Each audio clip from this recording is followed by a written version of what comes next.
Audio test, testing 1, 2, 3. Audio test, testing 1, 2, 3. Good morning, everyone. Fernando Campos, Executive Officer for today, Friday, June 30, 2023, for the Board of Public Works. We should get started in the next minute or two. For those of you that are joining us through the Zoom application, good morning to you. Quick list of presenters. Item number 1, Hyginus Miji. I know I'm mispronouncing your last name, so I apologize. Item number 2, Mahesh Pujari. Item 3, Bob Malowitz. Item 4, Alan Tran. Item 5, John Park. Item 6, Doug Irvin. Item 7, I do not have a person who signed in. Jorge Garcia typically comes in. If you're in the room, just let me know. Thank you. Item 8 will be requested to be continued to Friday, July 14, 2023. And item number 9, we do have two presenters on item number 9.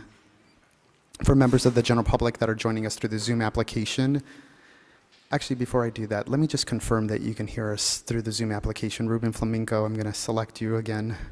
If you can just unmute your microphone just to confirm you can hear us on the Zoom application.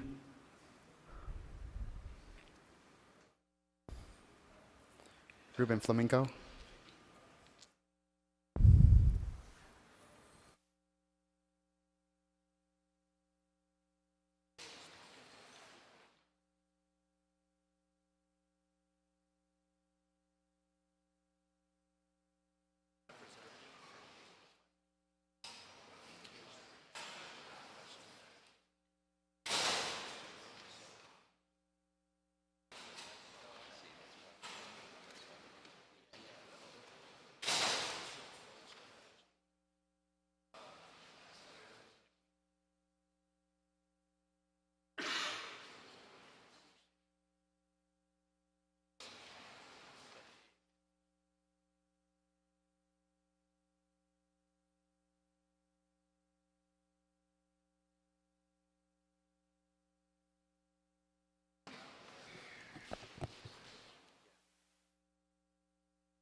All right, let's try this again one more time.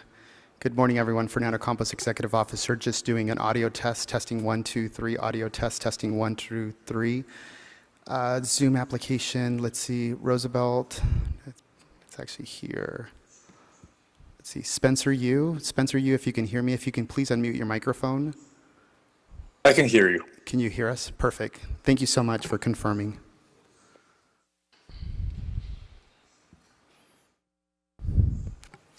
Great. At this time, if you're a member of the general public that would like to provide general public comment or commentary on any of the items on today's agenda, if you're joining us through the Zoom application at this time, if you can please raise your hand by pressing *9, or you can click the raise hand icon if you're joining us through the Zoom application.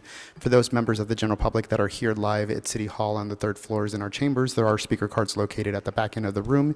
You can go ahead and complete those speaker cards at this time and go ahead and turn those in to me. I'm up at the front. We can get started in the next minute or so. Again, this is for members of the general public that would like to provide general public comment or commentary on any of the items for today's agenda. If you can please fill out a speaker card and submit that to me as soon as possible, that would be great. Again, for members that are joining us through the Zoom application, if you'd like to provide general public comment or commentary on any of the items for today's agenda, if you can please raise your hand at this time by pressing *9 or click the raise hand icon. We have two members of the general public. We're just going to identify who they are and which items they'd like to speak on.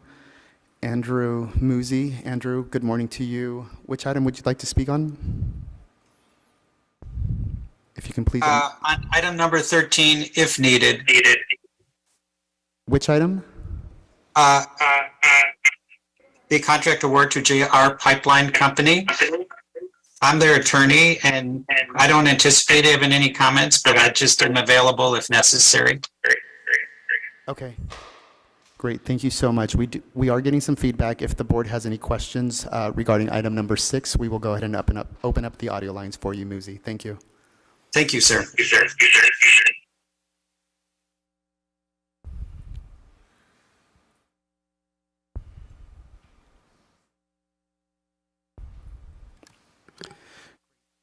Great. Seeing no other hands raised at this time, President Garcia, we do have all commissioners here. We apologize for the delay this morning in getting started. It is a special day with a recognition on today's agenda, so there's lots going on this morning, but we can go ahead and get started with the audio recording for you. Yes, let's do. Thank you. President Garcia, you're now in record mode. Thank you very much. Good morning, everyone, and welcome to the regularly scheduled meeting for the Board of Public Works for June 30th, 2023. Dr. Campos? Good morning, everyone. Again, Fernando Campos, Executive Officer, establishing roll call quorum this morning. We have President Garcia, Vice President Villegas, President Pro Tem Davis, and Commissioners Corzan and Reyes. President Garcia, you do have a quorum at this time. President Garcia, we do have 14, 15, 16 speaker cards under general public comment. We also received speaker cards on all the items for today's agenda this morning. In addition to that, we do not have any commentary under the Neighborhood Council comments section for today's agenda. And also, if there is no objections by your board, there is a request to continue item number 8 to Friday, July 14, 2023. Again, this is for a 2-week continuation to Friday, July 14, 2023. With your board's approval.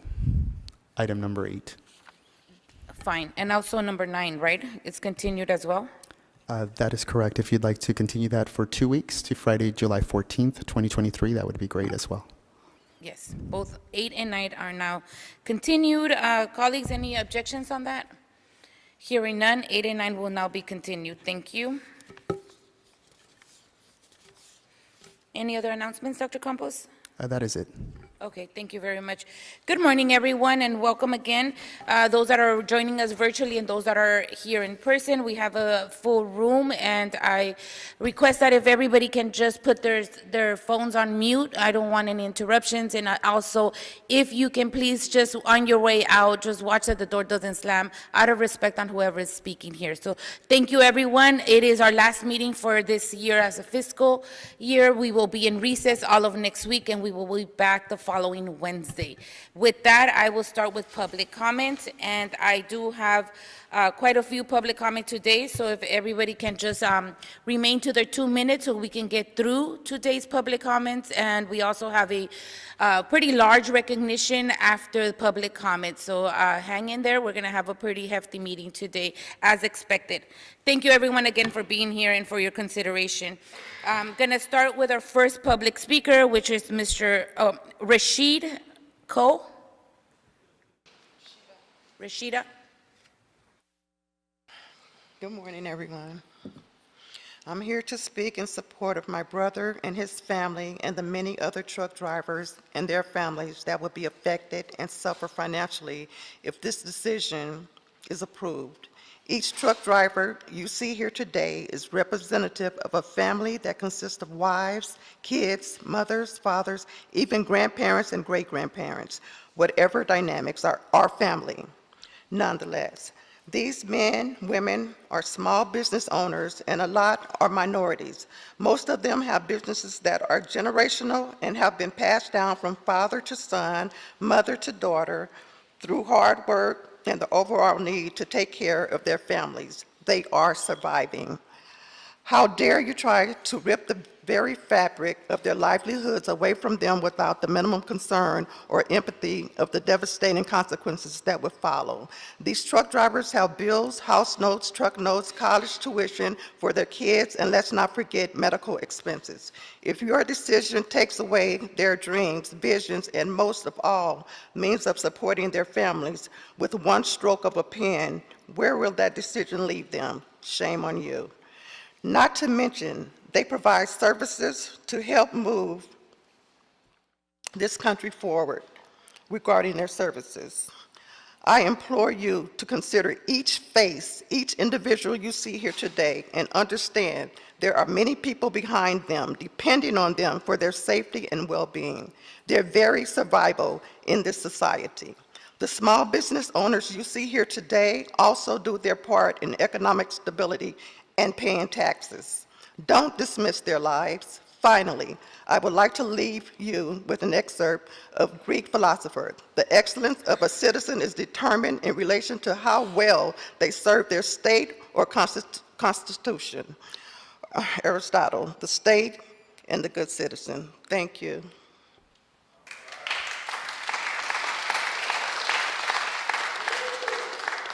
Next speaker, Mr. Kenyatta Cole.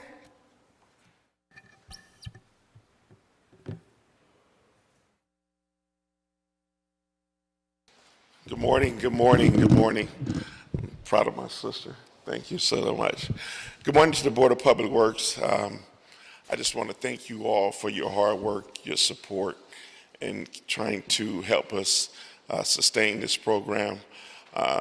We appreciate it. It doesn't go unnoticed. Mr. Corson, I thank you. Dr. Davis, President Garcia, thank you guys so much. And just don't let this program end. We're going to continue to fight. We're going to continue to work hard. I know you guys are. I have faith in you guys, in the system. And just, we have another assemblyman called. We met yesterday. Assembly Isaac Bryan contacted. We had a meeting.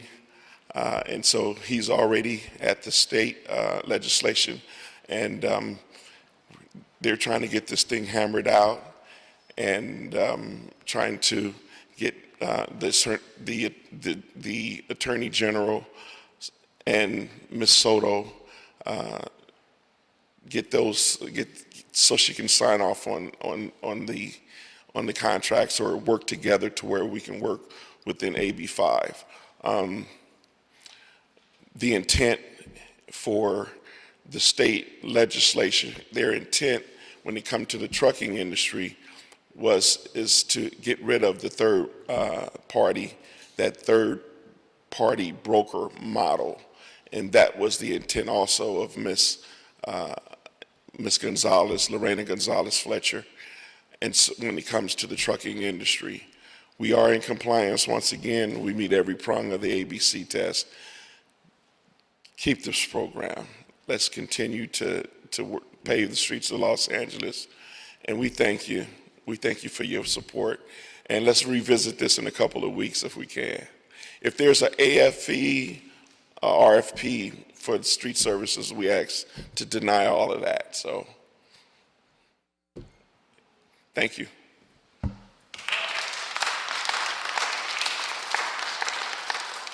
Next speaker, Gary Arakilian.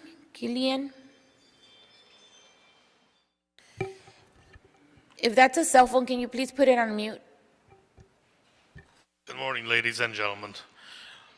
This month we've been here almost every day talking about the same issue, about the livelihoods, families of the 93 plus truck drivers, owner-operators, how they're going to get affected. Basically, everybody's already affected because it's the end of the month and bills are due. We have a $38 million plant sitting on Olympic that's capable of producing 3,000 tons a day. But today that plant's only putting out 150, max 200 tons a day of asphalt. Streets could use a lot of attention. And that plant basically, like I said, has the capability to put out 3,000 tons. What happened to that? That $38 million that was spent, that was taxpayers' money. And this is a minority program. Everybody here knows their job, and we do it pretty well. Most of the guys ended up getting new trucks. We were hit from both sides. Air Resource Board didn't let us drive our old vehicles. So we ended up purchasing new ones to be compliant with ARB laws. And on top of that, we're getting laid off.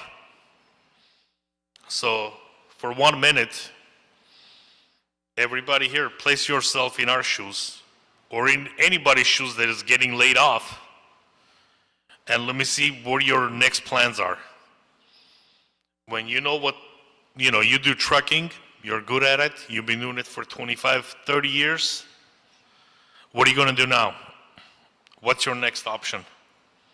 When you got a large sum of payment, you got to make.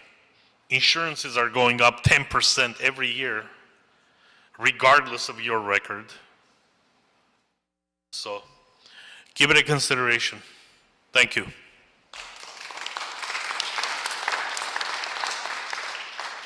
Next speaker, David Arakilian.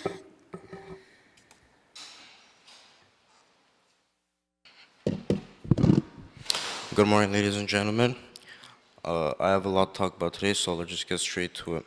First of all, I want to address the AB5 law, and I want to read the law as it's written for us as truck drivers. The law says AB5 law does not ban owner-operators in California. However, it does make it quite hard for trucking companies to use them.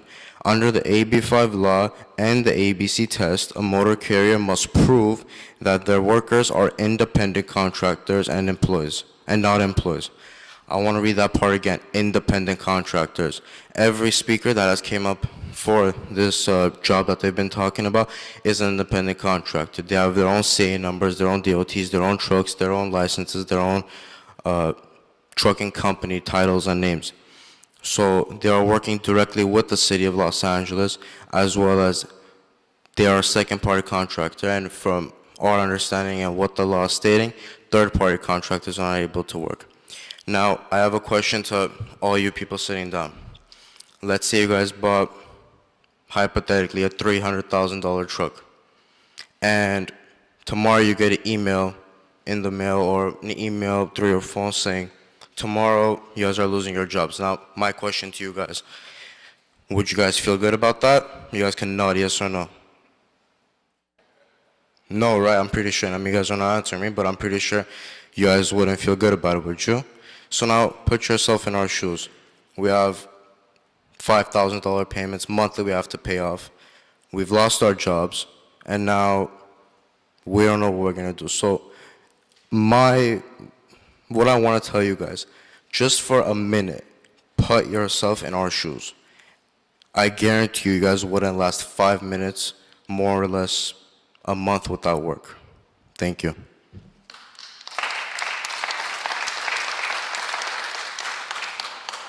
Next speaker, Tansy Divinity.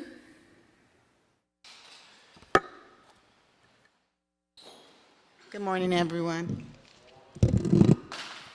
I'm here in support of the As Needed Trucker program. Our contract expires tonight. So I'm a recipient. My dad received the contract in 1980. He paid the streets of LA until he died in 2008.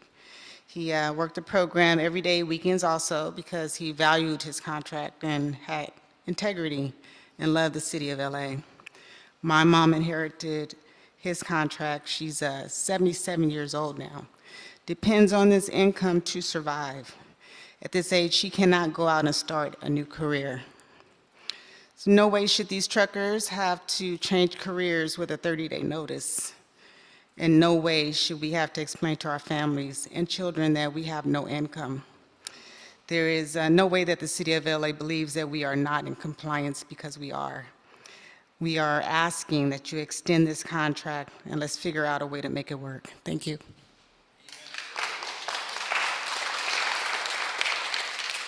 Next speaker, Andy Palayan.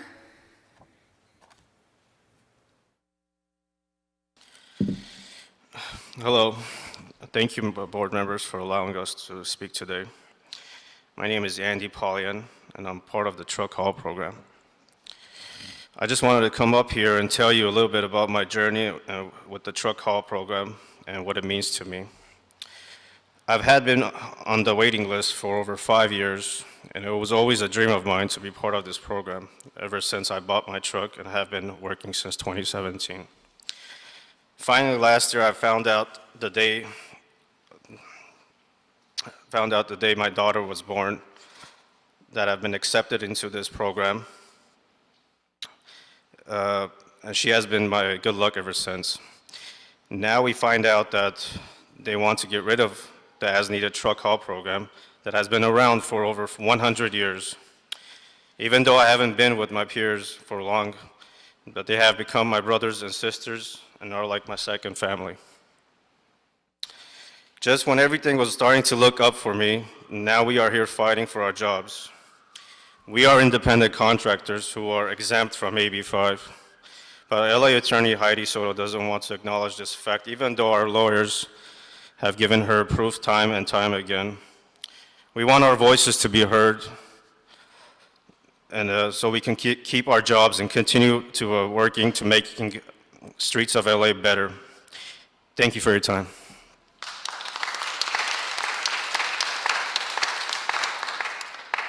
Next speaker, Joe Rangel. Joe or Joe? Joe Rangel.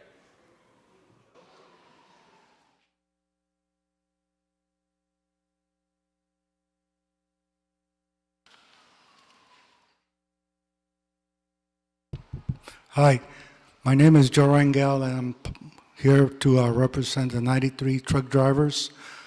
Our contract ends today, and Heidi Soto doesn't want to renew it because AB5, but she's misinterpreting it. She doesn't take the time to review the options that our lawyers gave to her. I've been here on this program for 28 years. When I signed up, they told me that I could retire here. I just needed a few more years to go. I get this email where they say that they just terminated this contract. I'm in my 60s now. What am I supposed to do? Who's going to hire someone in their 60s? I got a truck payment. I bought a new truck. I have mortgage. I got to put food on the table for my family. Heidi Soto says that I'm an employee now. I've been in this business for 40 years. So what does that say? If I'm an employee, does the city owe me a pension? Do they owe me retirement for me and my family that I missed out for these 28 years? I mean, all this could go away if they would just renew our contract and go about our jobs again. It's a real hardship for us right now without a job.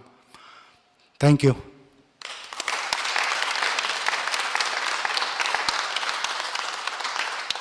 Next speaker, Freedom Petrosian. Thank you. Good morning, ladies and gentlemen. Before I speak, I'd like to give the paper so you guys gonna see the trucks we bought, how much the truck is. That's the truck price. If you're gonna see the truck price I buy, can you show everybody so how much the truck it cost? We bought those trucks, and a lot of people, they buy the new trucks because they push us. They told us we gotta have a new trucks because the new program, like the old trucks, they can't use no more, and we bought the truck. So like sometimes when we say it's a $5,000 payment, most people, they don't know really, and the truck, that was in the last year. The truck you want to buy today is going to cost you more than $400,000. And we have somebody here, he's maybe like 50 years in the business. Couple years ago, he's 82 years old, it's a Mr. Albert.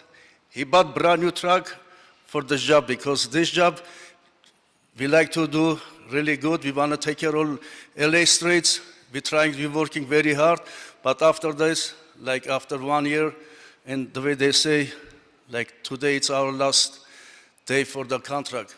And it was almost 100 people, we're gonna be like out of work. And most people, they're working very hard. We're not that kind of lazy people. We work like 1 day or 2 days. We was working like 7 days a week.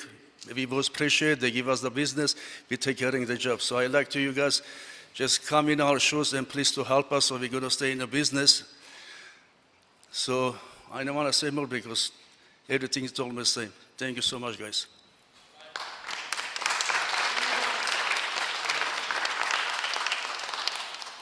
We'll get it back to you. Harry Torresian. Harry? Good morning, ladies and gentlemen. I'm still here for the same program. Been doing this for 37 years. Our trucking industry, every year, we spend more money to keep it up, stay afloat. And our contract is going to end tonight. The program we have, it benefits every Angelino because newer streets, better, safer, and City of Los Angeles has one of the best 93 owner-operators, men and women. They work 7 days a week to take care of these streets. At the end of the day, 93 small business. There's not enough work for all of us outside of this. 93 families, 2 to 4 people per family. You guys do the math. All I ask to reconsider, sit back down with our attorneys and figure this out. We're not asking the city to give us this and that. All we want is our jobs back. so we can go back and support our families. Thank you.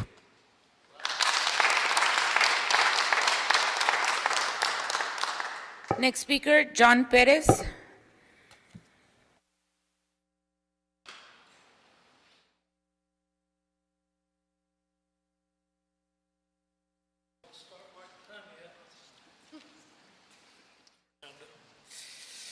How you doing? Good to see you guys again. Been here for a few weeks. Think you guys recognize me. John Perez, truck number 537. Yesterday, I spoke with Keith Mozilla, Stephanie Clemens, and Melinda Chow, and I kind of mentioned to them there was a street that they were actually working on, street services, which is Witsit between Riverside and Moore Park. And it's taken about 3 to 4 weeks to get that done. When our trucking does it with them within 2 to 3 days. I look at taxpayers' money being wasted, and the city employees, they're getting paid overtime on it. And I spoke with them the other day, and they were telling me, where are you guys at? We can't get anything done. And I'm disappointed that Ms. Karen Bass and Heidi Soto are hiding somewhere, because in all this time, we haven't seen them anywhere to reach out to us. And that's very disappointing from the leaders here in the city, especially the top leaders. I know she's done a lot of stuff as to the actual, small businesses the other day in Toluca Lake, but hasn't really reached out to us or come out here in the front of City Hall like she does a lot of time. I think we're important. It's 133 years of service to the city of LA has built the city, this trucking program. I think it's important, and somebody needs to realize that. And hopefully Governor Newsom does today, hopefully. We're trying to get a Zoom call with them. Whether that works or not, we're still doing our best to actually have them get involved, maybe put some kind of executive order or something to stop this from, happening this evening at 11:59, 59 seconds. Appreciate what you guys have done. I know you're not the root of the problem once again, or the city council, but I hope something gets resolved. Thank you.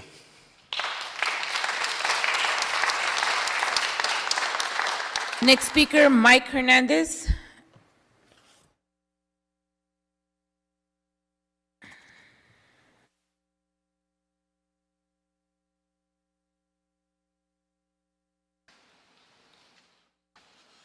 Good morning. Here again, might sound like a broken record, but today I'm just going to talk about a little bit of my personal journey with the city. I want to start by saying thank you for having us come up here and express ourselves today. Today's the last day. Hopefully something could be done, but anyway, I'll just tell you my personal experience. Believe it or not, this program has been in my family for 42 years. My father started with this program in 1980. It means a lot because it's kept food on the table for 4 decades. In 2018, I was lucky to make it onto the program after waiting 7 years on the list. Since I knew how this program worked and what it meant, I went out and bought a $200,000 truck. I dropped all my contacts for work on the outside and dedicated myself solely to the city of LA. To this day, I've been working sometimes 7 days a week to make ends meet and continue the lifestyle that I've chosen for my wife and kids. It's been quite a journey, not to say the least. I love what I do, and without this job, I would lose everything. It's important for this program to continue for all 93 of us, because I'm sure everyone is in the same boat as I am. Whatever needs to be done, rewrite this program, restructure it. All we need is some time and extension. Like I said, we got to keep this program alive. It's 132 years old. Thank you very much. Next speaker, Victor Vasquez Sr.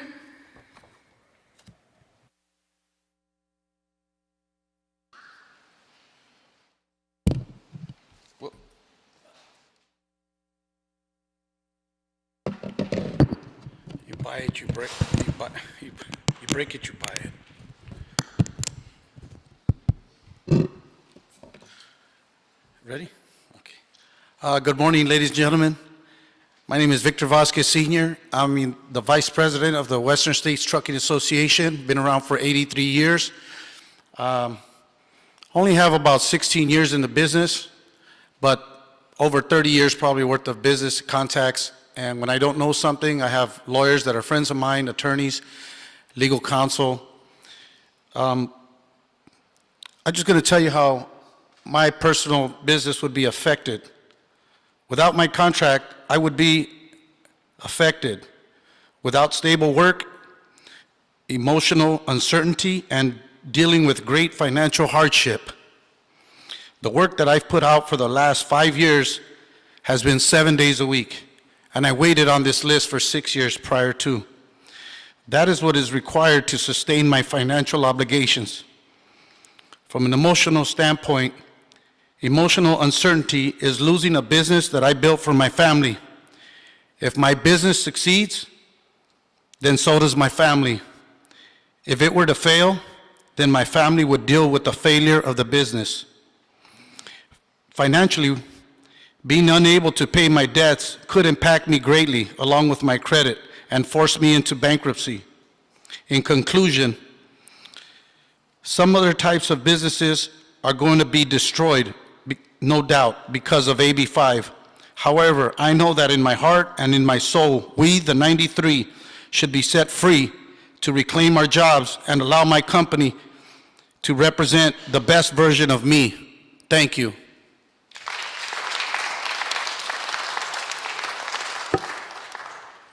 Next speaker, Greenspan.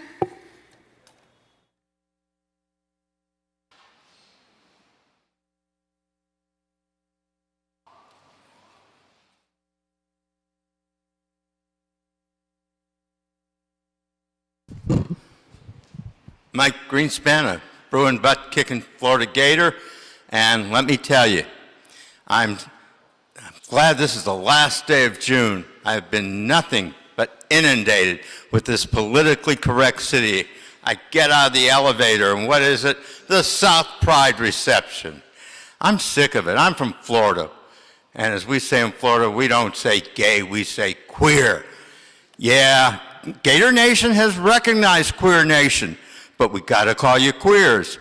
We wouldn't want you calling us Seminoles, Hurricanes, or Bruins. So now that we've recognized you, do me a favor. Do me a favor, pay people a decent wage. What am I talking about?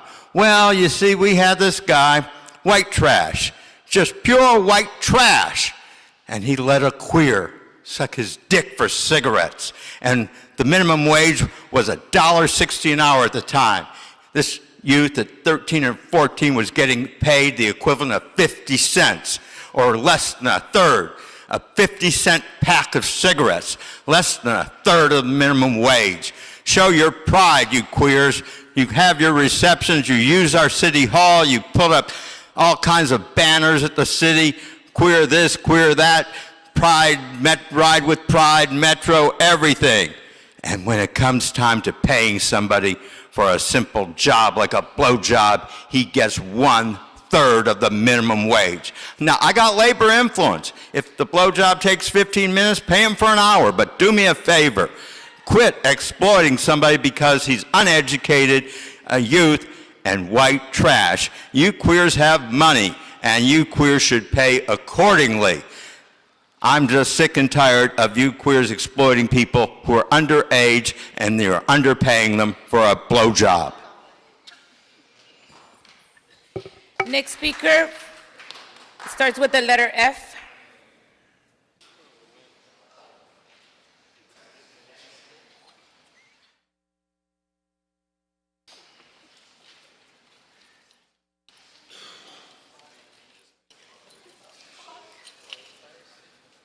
Yeah, what about this shit? Bills are due, 20 to 30 years fucked as a 666 driver, and uncertainties, not a change to AB 5. Why is that? Why can't you fucking dumb ass political niggers get it right? People need jobs, they need stability, In order to run this country, we need stability. We need to haul the asphalts, slowly seal our streets, remove rubbish, and without fucking trucks, you fucking fat bitch, where does it go? Where do these people go? The uncertainties of these risks of homelessness and jobs gone because 93 motherfuckers can't be heard because you 4 or 5 fucking cunts and the dumb fucking mayor, that fucking homelessness shit she got on, and all that other fucking hotel shit going on here in Los Angeles. No wonder why I have a right to say the shit I say that are facts. The vulnerabilities, less street service, and no fucking infrastructure for asphalt, and 3,000 tons a day are hauled up and down the fucking streets, and you still can't fill in a pothole. That's why you are dumb, dirty niggers, and the attorney who signs off on this bullshit with Bass, that fucking dumb cunt bitch, motherfucking mayor of yours, is the same rhetoric of that fucking faggot Eric Garcetti who stole the jobs of the public. There's less people working, more homelessness, and a lot of shit going on in LA. Your former attorneys have ripped off the public with DWP. As far as I'm concerned, 42 U.S.C. 1983, please, nigger, hear me. Fuck you.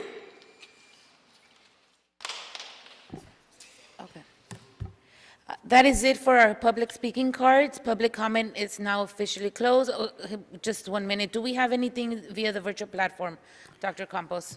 There's no one with their hands raised, but let me just double check Okay. one more time. Those members that are joining us through the Zoom application this morning, if you'd like to provide general public comment, if you can please raise your hand at this time by pressing *9 or click the raise hand icon.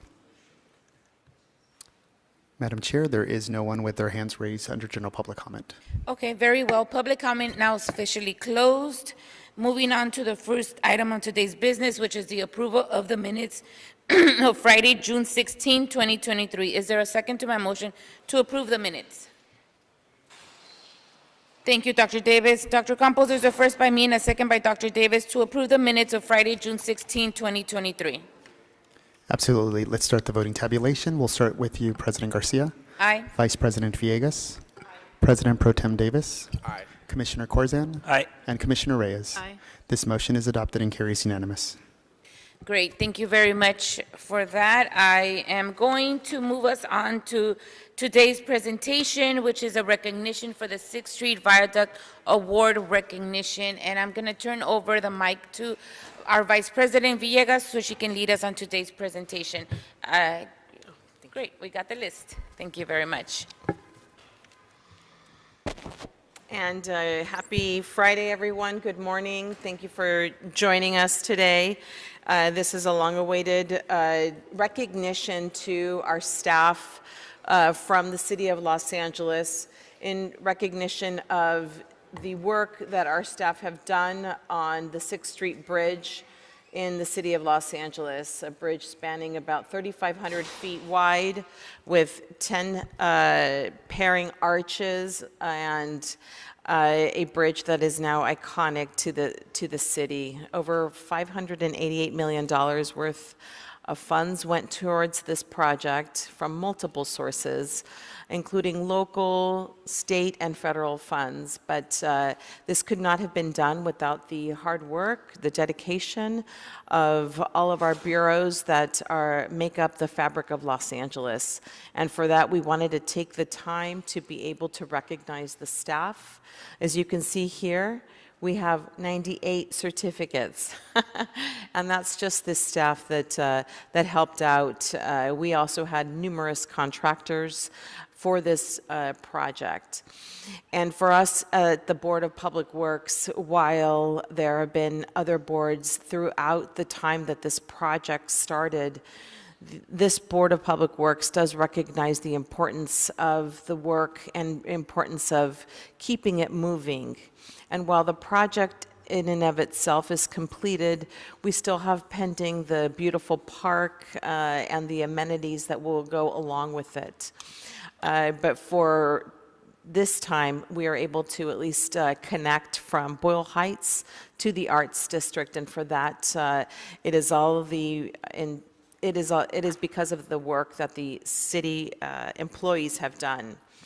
I did go back and look at just a couple of notes from this iconic project, and I just want to say that, you know, it is, the statistics on this piece of artwork that we all get to ride along is truly amazing. The project was, this actual bridge was built in the 1930s, and because of seismic issues, we had to do a big retrofit of it. And like I mentioned, a lot of folks were involved with this, you know, project, starting with the EIR and many community meetings also.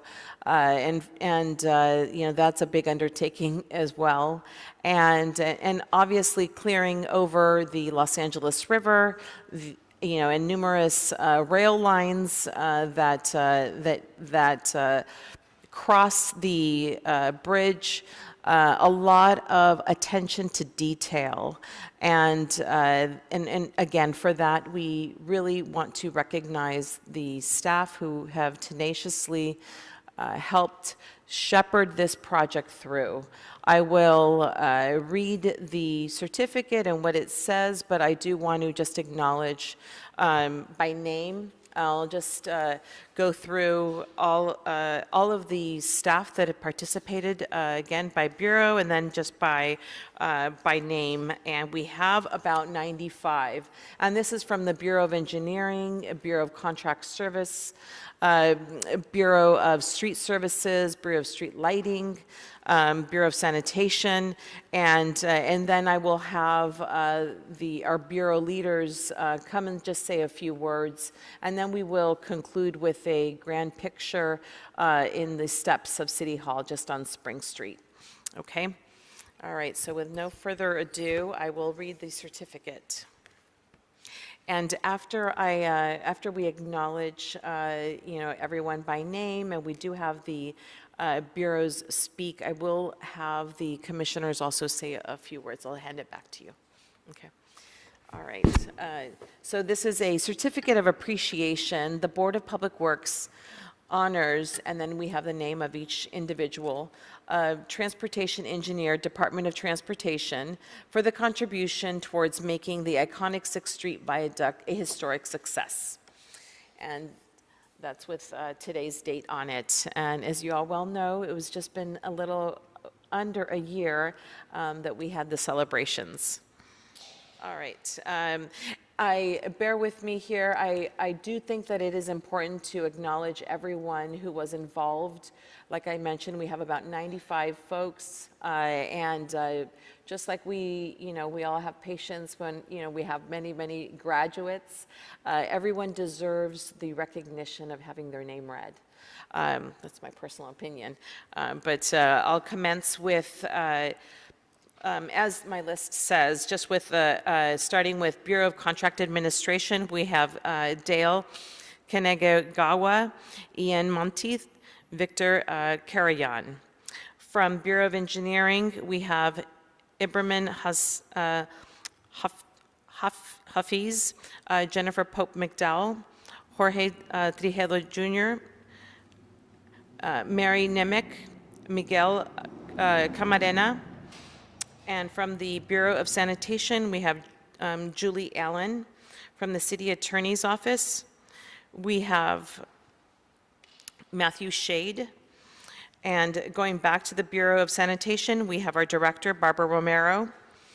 And going back to the Bureau of Contract Administration, we have Angela Cervera, Arturo Gomez, Brett McReynolds, David Herrera, Everando Castellon, Gabe Acevedo, Hector Arciniega, Jacqueline Basquel, Jerry Simpson Harris, Jesse Mitchell, Joe Fernandez, Joe Fitz, our Inspector of Public Works, Mr. John Reamer, John Rochefort, Kikab An, Louis Amado, Lynn McGlinchey, Linda McGlinchey, excuse me, Marcus DeBois, Mark Gutierrez, Pablo Arcienega, Patrick McKay, Mr. Roosevelt Bagby, Sean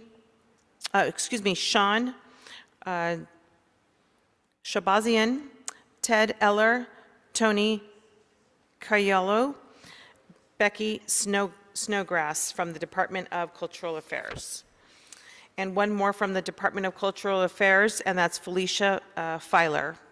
From the Department of Transportation, we have Charlie Lee, Edward Martin, John Varghese, Kayleen Pell, Leela Johnson, Nick Osborne, and then back to the Bureau of Engineering, Mr. Alfred Mata, Bobby Rivera, Brian Bakshi, Deborah Weintraub, Elizabeth Zelaya, Eunice Lee, Gary Lamb, Jared Lopez, Julie Sanchez de la Vega, Karen Gong, Laura Mojica, Maria Martin, Natalie Moore, Paul Burke, Peter Mireya, Ravil Manapov, Scott Bay, Shay Dong, Ted Allen, our director, excuse me, I should have said director, city engineer, Ted Allen, Mr. Yuri Jimenez, and Mr. Chris Paulo. From the Department of General Services, we have Elias Flores, Jerome Kinesh, Joseph De Leon, Patrick Kawamura, Robert Lee, Robert Scott, Sergio Alvarez, Tony Dong, Carlos Rios, Charlie Ho. Mr. Carlos Rios and Charlie Ho are from the Department of Transportation. Continuing with the Department of Transportation, we have Maurice Camacho, Paul Aguilar, and Tim Fremo. And from the Office of Accounting, we have Amy Chang, Gary Palangio, Jinky Santiago, and Matthias Farfan. And from the CAO's office, we have Bernice Hollins and Leah Chu.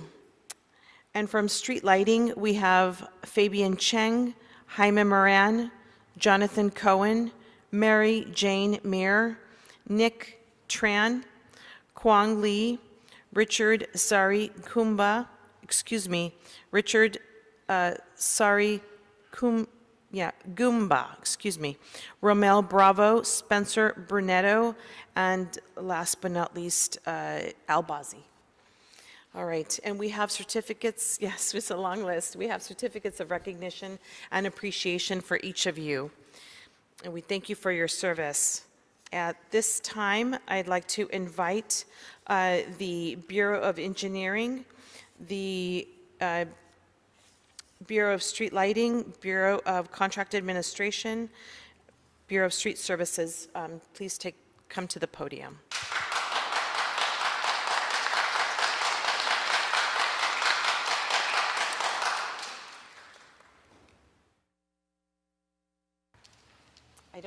I don't particularly have an order, but please take the floor, Alfred.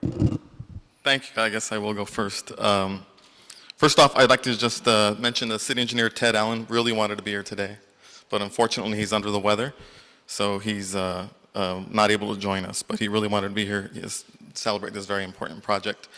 Real quickly, just adding on, Commissioner, of course, as you said, the original viaduct was built in 1932.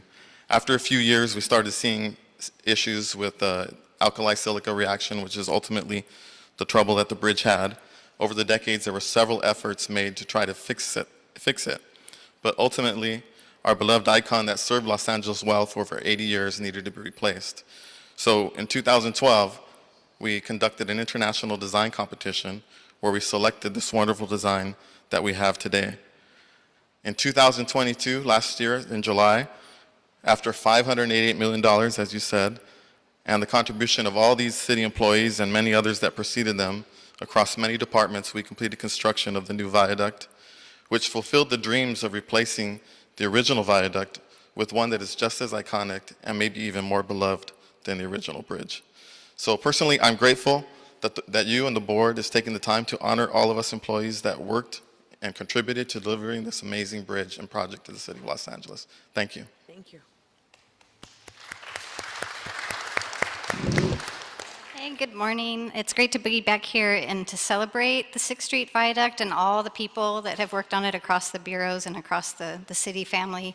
And it's great to be here not to tell you things are going wrong and all the challenges we're facing and to actually be done. So it's such an accomplishment, and I'm so thankful for the board's guidance and support during the long process that we had in design and construction, and really coming together with all of the city family to deliver this project that we can all be proud of for many, many generations. And it's been collecting awards throughout the country. We just won earlier this month the National Award for ACEC, the American Council of Engineering Companies, the biggest one they award in the country.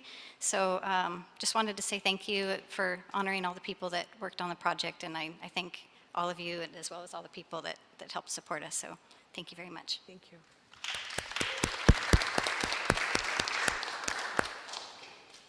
Hey, hello, check. My name is Jonathan Cohen from Bureau of Street Lighting. I just want to say thank you so much for this recognition. My group and my whole division, we all appreciate this. Thank you so much. Thank you.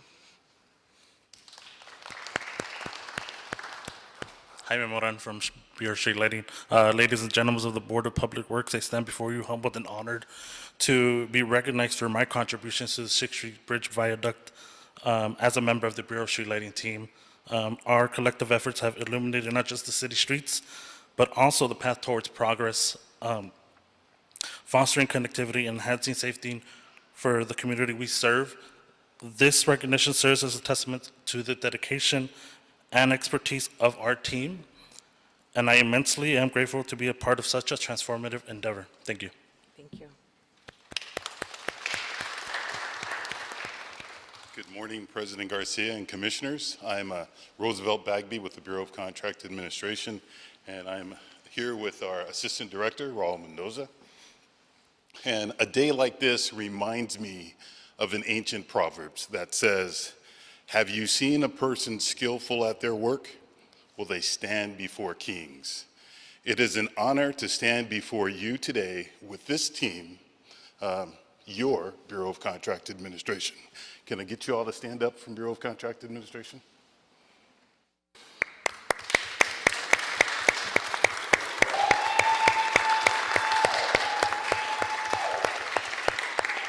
Today, I'm here to say that you can be confident that these quality and compliance professionals apply their skillful expertise whether the project is small and vital or if it's large and famous, like our 6th Street Viaduct project. These are the skillful, dedicated professionals that deliver safe, quality, and opportunity on all of our projects. Now, I want to recognize a couple of people. The first person I want to recognize is, come on up here real quick, Todd, so they can see you. I want to introduce to you Todd Eller. This was the lead senior construction inspector who ensured that the project was built correctly and that it was safe. Now, in a large project like that, safety is paramount, and we had one of the most stellar safety records on that project. So, Todd Eller, the Board of Public Works.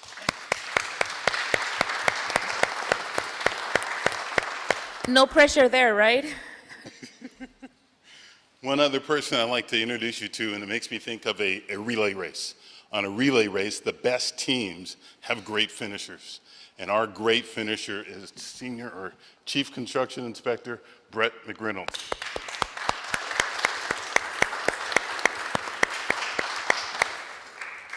And one more thing. This project was delivered by the skillful leadership of our Inspector of Public Works, John L. Reamer Jr. Thank you. Thank you. Good morning, Madam President, Commissioners. I'll be very brief. Usually it's hard to follow John speaking, but I think he's got a tough one to follow here too. But I was not here and did not get to work alongside all of the Bureau of Contract Administration team members throughout the 6th Street project. But I did get to watch it from afar in my various roles prior to this. And what I know is there was always a lot of pressure and a lot of eyes on this project. But what all of you did on this team was you were able to deliver this project, keep the project moving as everybody wanted without compromising the integrity, the quality, and the safety of the project. So to all of the inspection team and to our analysts who ensured compliance on the project as well, thank you for all the work that you did.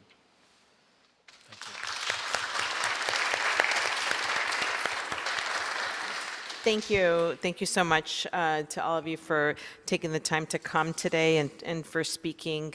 I'll turn the mic over to our president so the other commissioners can also speak.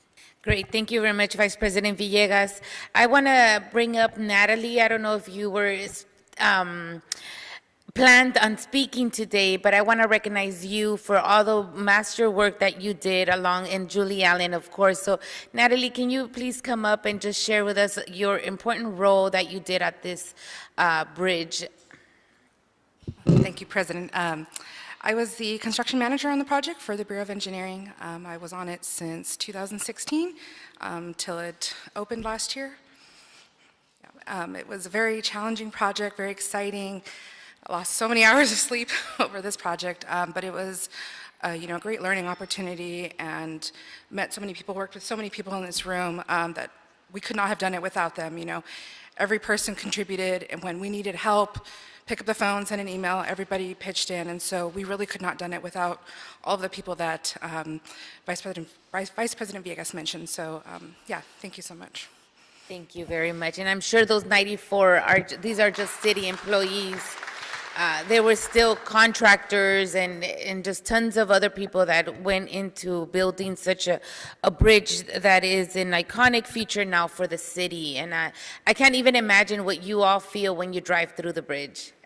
I mean, even myself, I drive through it and I feel emotional, and I had a very distant part of that. But I just want to say that I imagine that you guys are feeling very proud of yourselves, and I really hope, and but I know that you will share this with your future generations, and you will let them know the importance of building a bridge like at this magnitude. So congratulations for being recognized worldwide, for being recognized not just here in the city, but by all of our city residents as they all enjoyed the first couple weeks of the bridge. But I just want to say that, being recognized worldwide for something like that is putting us on a very high level map. So thank you for delivering such an iconic we keep on saying iconic, but I think it's like above iconic. It's just what you guys have done for the city is elevated the city's infrastructure.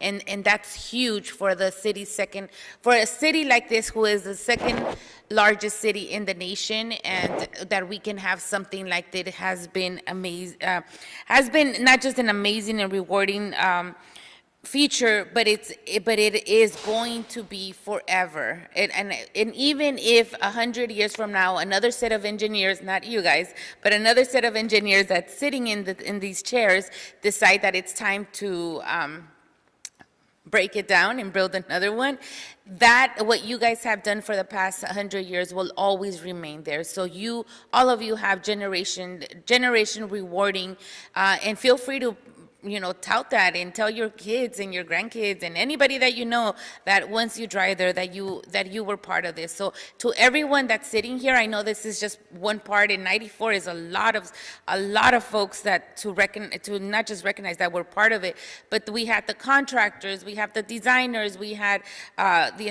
and everybody, just so much folks. I don't think we can bring them all in one place at the same time because it's just so much, but we're just very proud and honored and humbled to be a commissioner during this time. So thank you for everything that you guys all have done.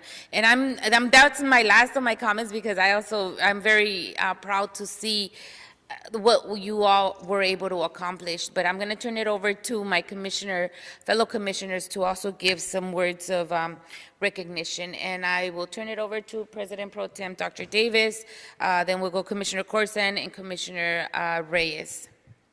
Thank you so much, President Garcia, and to all of those of you in the multiple departments who helped to make this a success. First, I commend the federal government from a long time ago taking our requests to assist us in getting the necessary funds for which not having that funding, we would not be able to achieve what you all were able to execute on behalf of the citizens of Los Angeles. This project, as we think about what Public Works is to the city, it is the project that implements infrastructure. Nothing could be much more reflective of who we are as a department than the work that you have just done. This 6th Street Bridge that was talked about as the original edifice was done in the 1930s, and obviously it was absolutely time to catch up with the times. And you were able to allow us to realize that dream. But I think that when we look at the totality of what you were able to complete, you really did give us a landmark project. I think when people reflect on Los Angeles, this edifice will in and of itself be the kind of structure that will remind people of Los Angeles, as much as the Eiffel Tower reminds us of Paris. It is a very unique structure. It is very innovative. And for that, we are eternally grateful. So as I think about today and congratulating you, I say that we know that this project does the fundamental thing that we try to do in Public Works in everything we do. And it is really simple. We try to, with every project that our engineers do, and with all of the services that our various bureaus provide, we try to do one simple thing: to improve the quality of life for others. How does the bridge do it? It does it because it connects Los Angeles. It connects Boyle Heights to downtown Los Angeles. And in addition to that, it provides a bridge, if you will, for transportation for people to get there by car and foot if they so choose to do so.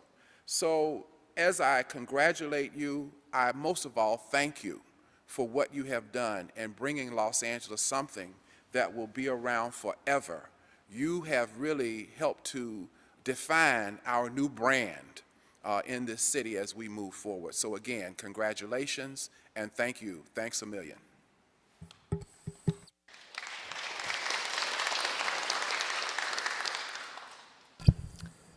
I started in March of last year, and as an icebreaker, I would ask every staff member that would give a briefing, what's the coolest thing you've worked on in your time in Public Works, or whichever bureau.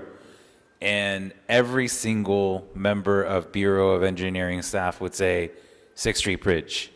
And I would say, what's second? And 9 out of 10 times the answer was nothing comes close. And then I got to see the bridge. I think my only time actually seeing the bridge before it opened was the final walkthrough that our former city engineer Gary Lee Moore led with, I felt like everybody from BOE, and sensing the joy of the accomplishment just reverberated across this bridge that is supposed to withstand earthquake. But I think there was so much excitement, it almost seemed like the bridge was going to fall. You all have replaced an iconic bridge with an iconic bridge. And we talk about small business development and all these things, and it's great to see all the contractors that got to participate in this historic bridge. But also you were able to create an economic opportunity where a hairdresser could perform the first ever haircut on a bridge. So that should not go unnoticed. And I think it's really cool that we have little kids here, because I'm assuming they are children of the parents who worked on the bridge. And hopefully you've taken them to the bridge and they've seen the bridge and they've gone to school probably and said, my daddy or my mommy built a bridge.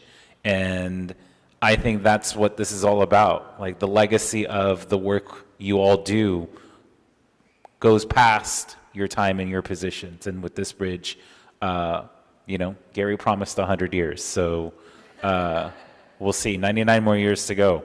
Congratulations.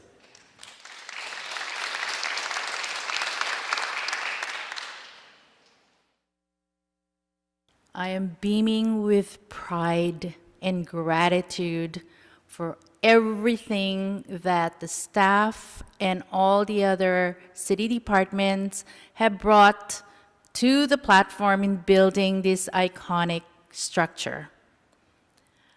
Infrastructure is valuable to every community, and specifically focusing on this one that was built in an area of disadvantaged residents and constituents in the city that are looking for a structure that will connect them and identify with as a figure of hope and strength and resilience here in the city of Los Angeles.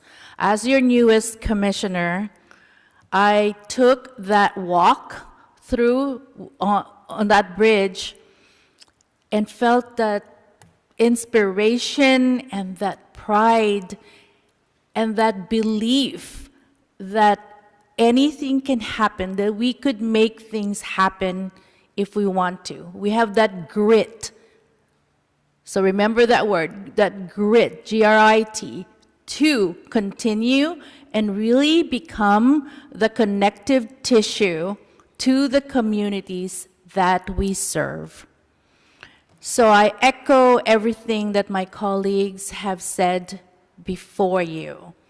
This is the moment when we savor that gratitude and that hope and that feeling that we will be resilient for 100 more years because this bridge is here and it's not even finished. We still have a project, that park that's gonna go underneath that bridge that will still bring that cultural awareness, that connections with the community, and that economic growth that it will bring because it will create those jobs and it will make more people, the world, globally, be aware that the city of Los Angeles has some iconic structure that it is very proud of and it gains recognition globally, but more importantly, it is built by our local talent,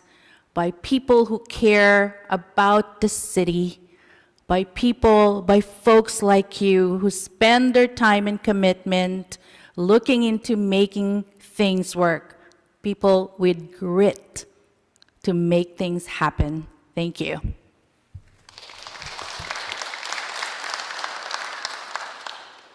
Thank you. And at this time, I think we're going to take a 10-minute break. Yeah. So thank you once again, VP, for leading us, and thank you for bringing this to our board. It's always so important that we recognize you here also as the highest as a body of general managers for the for the Public Works Department. So it's always so important that we highlight these times that you've also been recognized. And thank you so much. We are going to take a 10-minute break because we're going to walk to the city hall steps and take a few pictures, a well-deserved pictures as a group, so that you can also take that. You know, if I would take the picture and then I would take a picture of the iconic bridge and put it all together and have one beautiful frame somewhere. And I know that doesn't even begin to spell out the work and like Commissioner Ray said, the grit that it took to do this. But, you know, the little things, right? Just making sure that we recognize and that this does not get forgotten in a year from now when you're all building something else amazing for the city. But with that said, let's take a small minute break. Thank you everyone that's here for, and we invite the families to please come with us and take the pictures as well outside. And it's a family affair because with that type of work that you all did out there, I'm sure it became a second family to all of you. You guys were spending time and even when you go home, I mean, I'm sure you were thinking about this and making connections and texting each other at night and making sure that this happened or that didn't happen. So I just want to say, let's go out there, take a big, huge family picture to recognize this time and make sure that it stays with you and for more and more generations to come. Thank you, everyone. And this closes our 6th Street recognition presentation for today. And we just applaud everybody that's been recognized one more time. Thank you.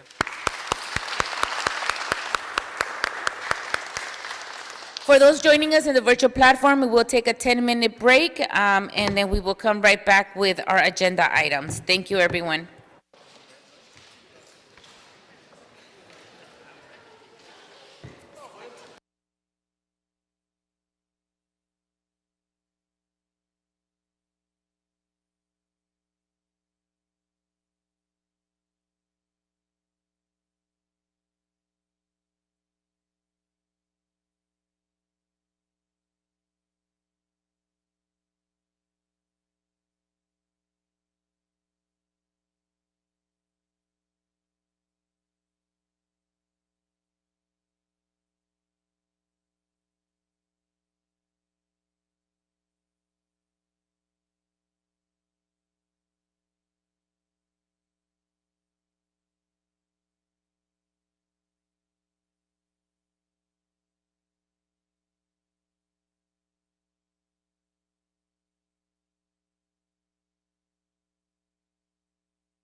You good?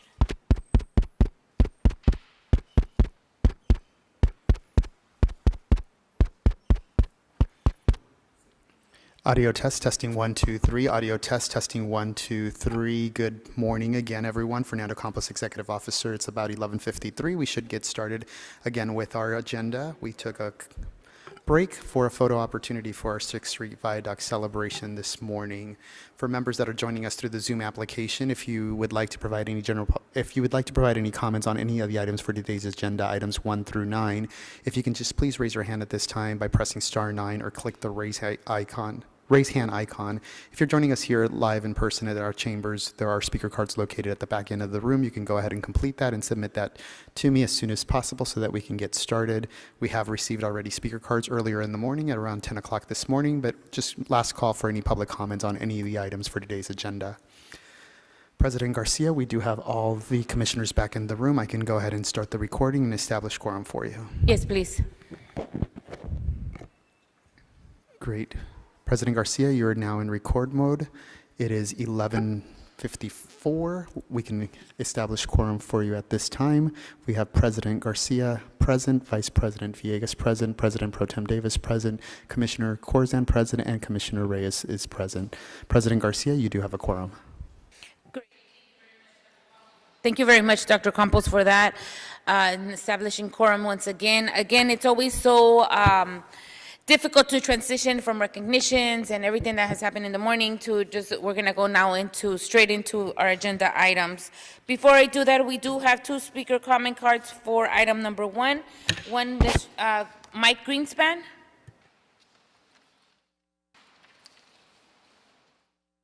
Thank you. Mike Greenspan, the Bruin butt-kicking Florida Gator. And I see once again, we're spending money.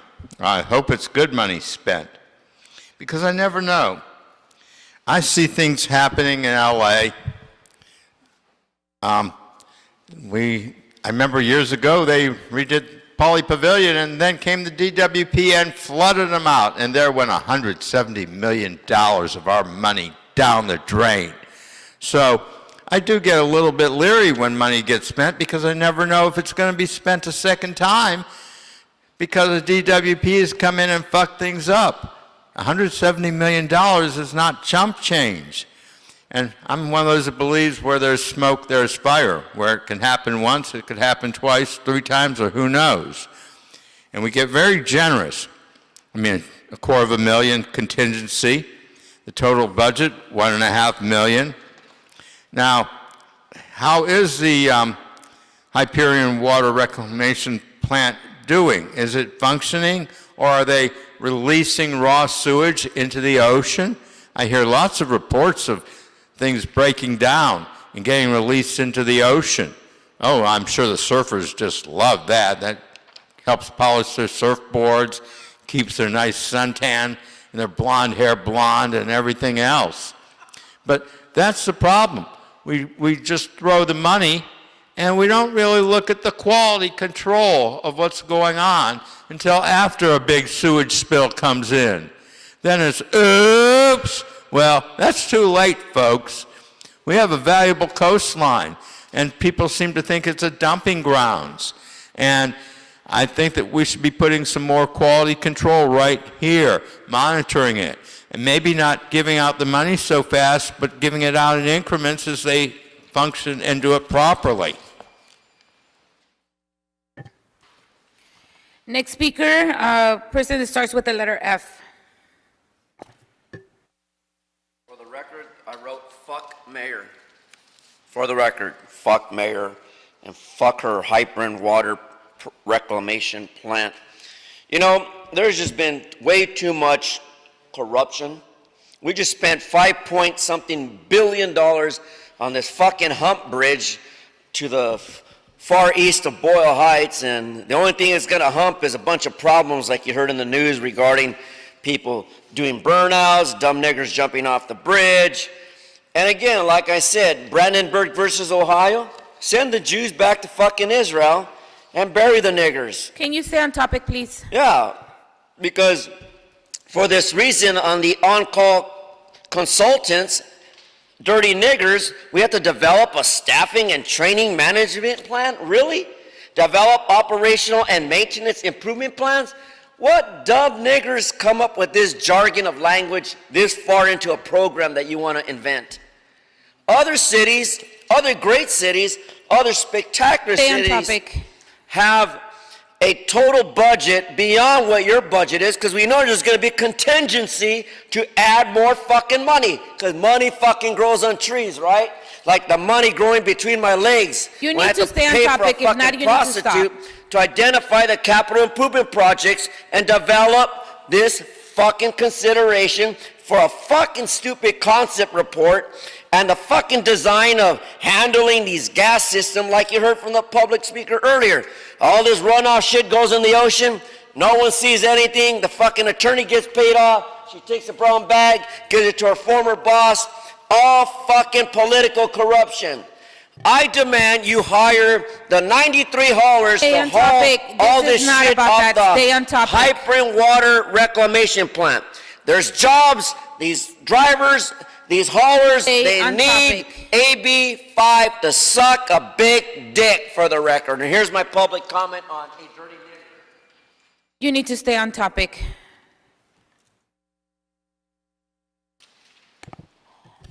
Agenda item number 1, this is a request from the Bureau of Sanitation for Council District 11. Dr. Campos, before I read it onto the record, we do not have any public comment via Zoom, right? That is correct, yes. Great. Public comment for agenda item number 1 is now officially closed. This is a request from the Bureau of Sanitation in Council District 11 for a task order solicitation number SN-164 AECOM Technical Services, Inc. On-call consultants list, recommending the board to 1, authorize the Director of the Bureau of Sanitation or designee to award the task order SN-164 to AECOM Technical Services, Inc. from the on-call consultants list.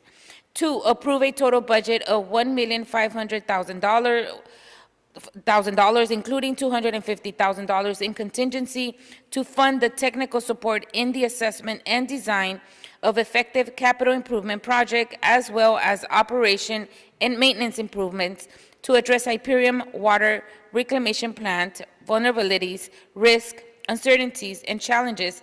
That major part of the task order are as follows. And there's a slew of them, A through F, which is A, identify capital improvement projects and develop corresponding concepts, reports for digester gas handling system, gas desulfurization facilities, chemical supply, storage facilities, and other areas necessary. 2, develop an overall plan for the HWRP Resiliency and Vulnerability Mitigation Program in its program implementation plan. C, develop a system to implement and manage the overall RVMP for vulnerable areas of the HWRP and establish a model for developing individual resilience management plans for vulnerable areas of the plant.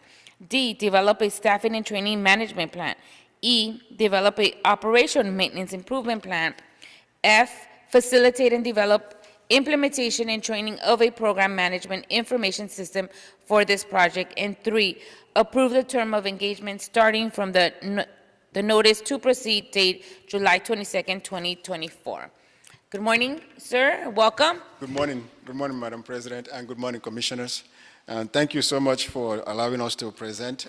And I won't repeat what you have already said. I just add that the real reason why we want this project is to prevent the reoccurrence of the catastrophic flooding event of July 11th of 2021 and to achieve a less vulnerable Hyperion Water Reclamation Plant.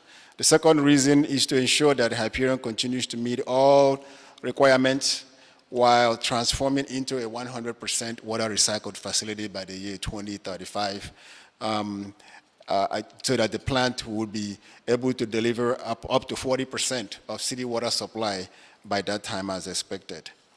The third reason is to upgrade the aging Hyperion facilities and infrastructure. The last renovation, major work at the plant, renovating the plant was in the 1998 and 1999. That was when we built the $1.6 billion full secondary facility. But even so, that's over about 30 years now, is at the end of his life cycle and needs to be replaced, and the time is now to avoid running to a failure scenario. So other than that, in terms of a business inclusion plan, the AECOM is pledging 17.3% for MBE, minority business entities. For small business entities, they're pledging 16.1%. Emerging business entities is 8%. Disabled veterans business entities is 2.1%. Women business entities is 2.8%, and other business entities is 3.21%. Just finally, in terms of financing, this project is funded by the Sewer Capital Fund, Fund number 761, not to exceed the amount of 1.5 million, and there will be no impact to the general fund. And that concludes my presentation. Thank you, Commissioners. Thank you so much for your thorough report. Appreciate that. Colleagues, any questions on this item? Vice President Villegas? Thank you. And thank you for your report. You know, before us, we have a contract to award to AECOM, and just wondering if you could possibly speak or give us a little more context on how the solicitation was done to grant this to AECOM. Sure. Thank you, Madam Commissioner. So the project milestones, this talks about where we've been, where we are, and where we are going. So starting with on February 17th of this year, the TOS was advertised on CD-RAM program to all the pre-qualified firms on our on-call contract list. There are about 24 of them. On February 23rd, a pre-proposal meeting was held. We had 15 prime consultants that participated, prime from the on-call consultant list. 3 of them submitted negative responses due to unavailability of experts to perform all tasks to meet the LSAN schedule. Those 3 firms that had negative responses include Black & Beach, Kennedy Jenkins Consultant, and Summers. Now, with regards to record of selection, on March 30th, LSAN received 6 proposals from AECOM, Arcadis, Atkins, CDM Smith, HDR, and a combined team of Jacobs Engineering and Stantec and Corollo Engineer. Well, HDR combined with Jacobs Engineering and Stantec combined with Corollo Engineers. On April 14th, LSAN held interviews with all the 6 responding consultant firms. And based on that and evaluation of their proposals, we recommend awarding to AECOM because 3 reasons. The AECOM's proposal satisfies the scope and budget requirement of the TOS. The AECOM's personal qualification and experience were very impressive. And then AECOM's proposed project management approach demonstrated a high level of organization and attention to detail. And Madam Commissioner, that was the reason why they're being selected. I appreciate that. Thank you for that context. Thank you. You know, you have Transmittal 1 and 2. Are those the lists that you use to solicit bids for this work? Yes, you are. Yes, Commissioner. I'm not a lawyer. Huh? I'm not a lawyer. Okay, so you included Transmittal 1 and Transmittal 2 just for the public's information. Information. Because we yeah. want to be transparent. Okay, and I see that they expire, right, in 2024? Yes, we must finish the all work by July 22nd of 2024. So we have 1 year to implement this project. Okay, and all right, separate and aside from the item that's before us, will you come back to do a new list? Commissioner, we come back anytime you request. No, I'm just talking about the on-call consultants list. I'm sorry, I didn't understand the question. It's not necessarily related to this item. I'm just out of my education. I'm asking if the on-call list will be renewed or will be, not renewed, will be, will you be going out to get a new list since it expires in 2024? Yes, now I understand you. Thank you for the clarification. The answer is yes. In fact, the process has already begun. We didn't want to wait to the last minute to do that. Okay. So the process is well along. The request for qualifications has already been sent out. Okay. Yes. All right. Thank you. I for don't the have heads any up. more questions. Thank you. Sure. Thank you so much, Vice President Villegas. Commissioner Corson?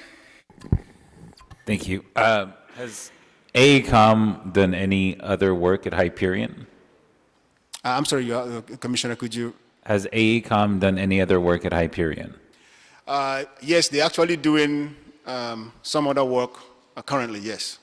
Would some of that be classified as capital improvement projects?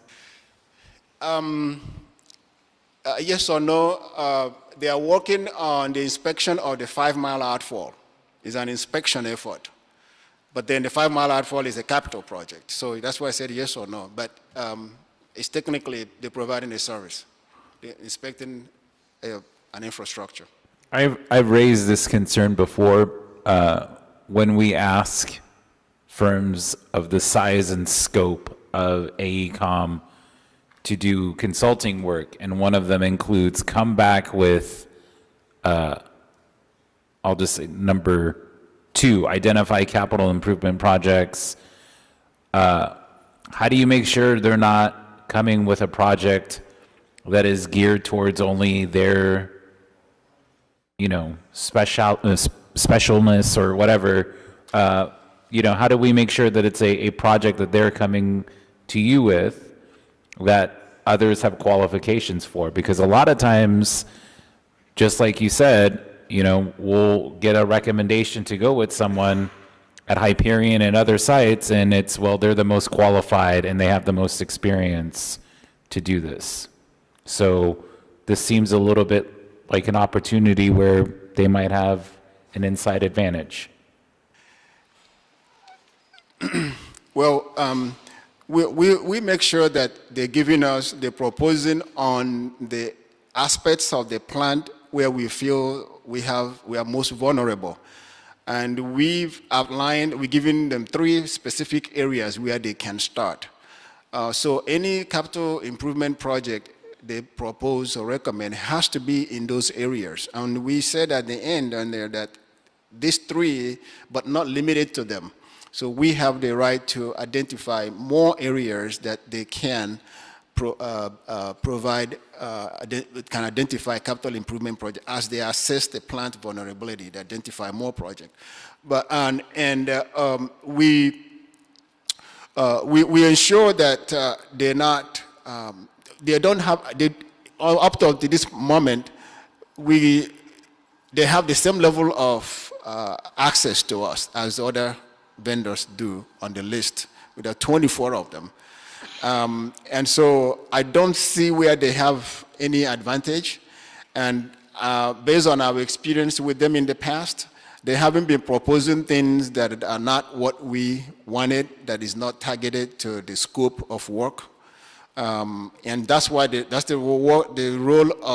my role as a project manager, to hold them to the scope of work and the terms of engagement within the budget and within the schedule, without deviating from it. That's my role as the project manager. Adina? Yes.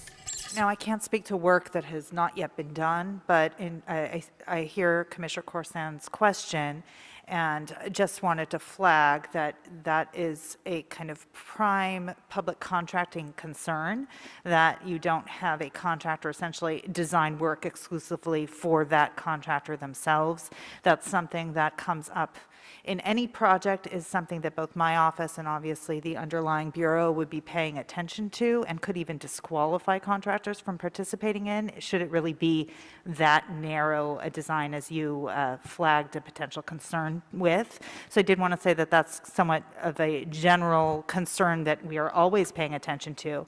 That said, you can't in a vacuum, I can't articulate whether that is a risk here or not. That said, I know that the resiliency improvements are something that sanitation itself has been very interested in, and also, I believe, came out of some ad hoc committee advisor recommendations too. So this is work that is important, and I hear from you, Commissioner, that you have cautioned sanitation to be on the lookout, that there isn't just a pre-design for a particular contractor in mind, but that this really is the resiliency evaluation that they are asking for in this solicitation and in this award request. Yeah, thank you. We'll be on the lookout to ensure that it complies with ad hoc recommendations. Thank you, perfectly said. Thank you. I appreciate the assist. Thank you, Commissioner Corson. Dr. David, Commissioner Reyes?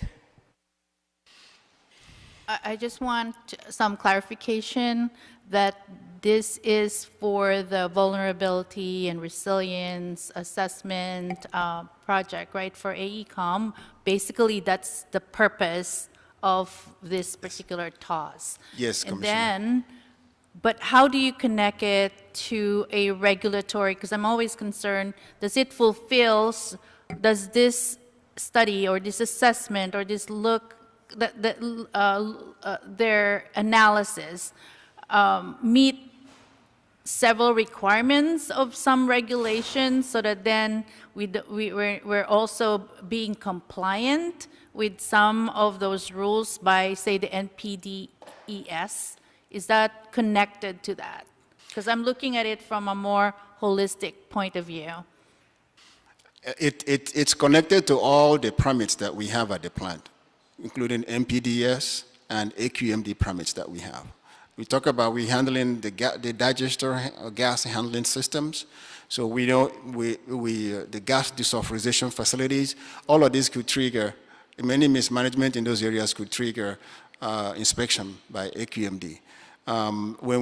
They're also going to look at our chemical supply facilities, and they're going to look at our process areas, both liquid and secondary facilities. And those we could also violate the MPDS permit if those systems are not properly assessed, improved, and the process is optimized.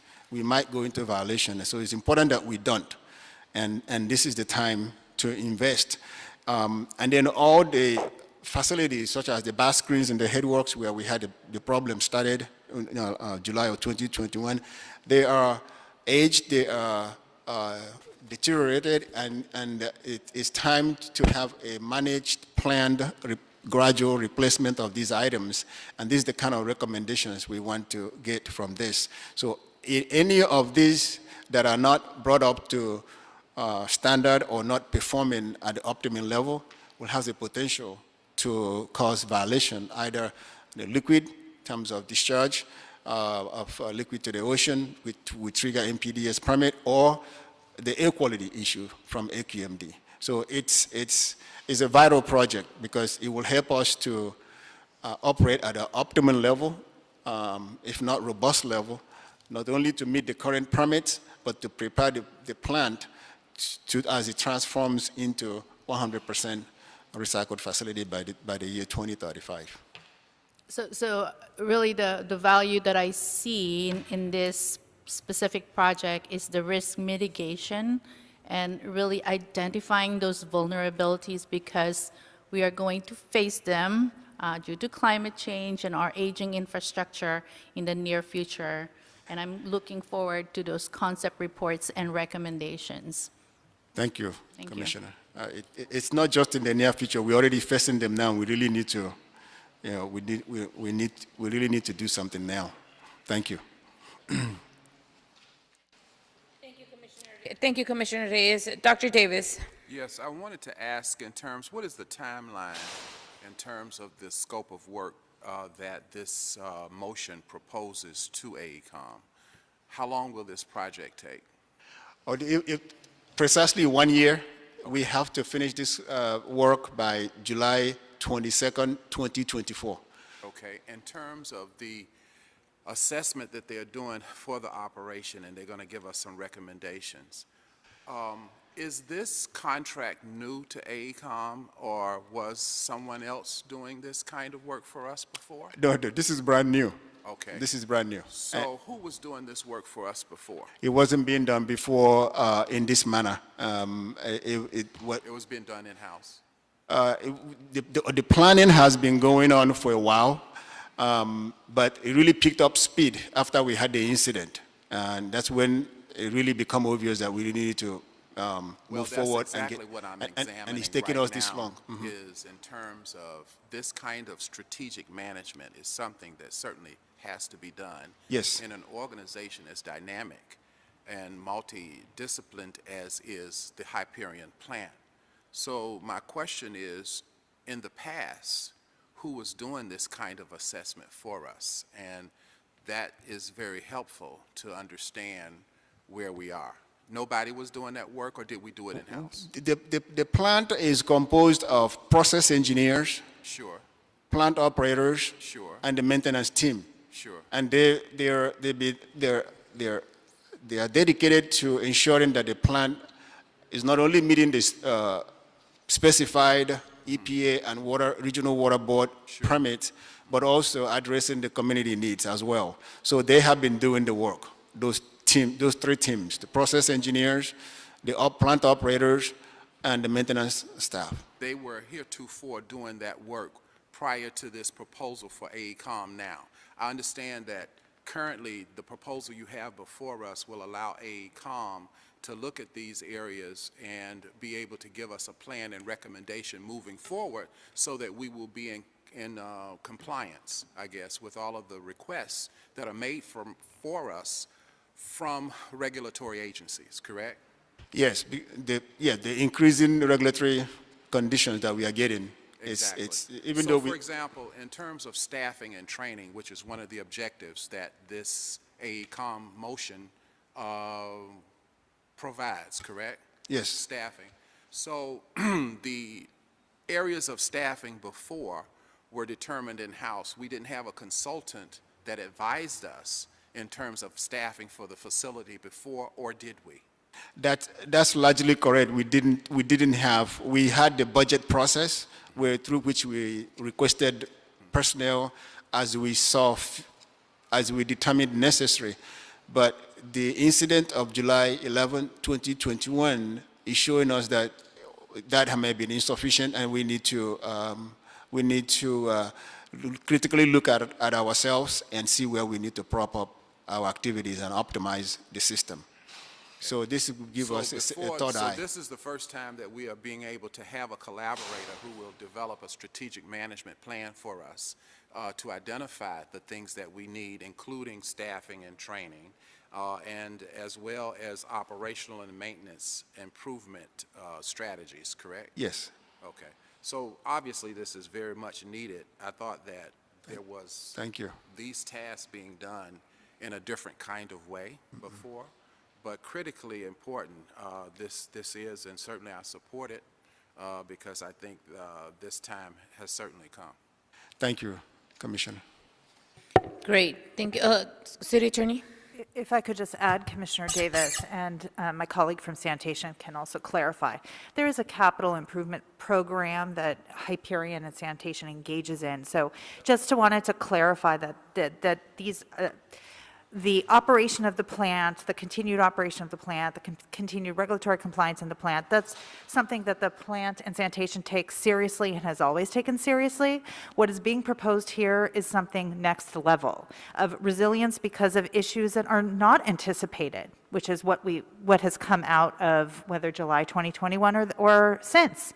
Climate change, how does that impact the plant? The potential transformation for it to be a 100% recycled water facility. So this is going beyond what has been happening, but just wanted to clarify for this board and for the public that it is not that sanitation has not had capital improvement projects or a plan or a path forward, including but not limited to staffing. It's that this is to bring it next level.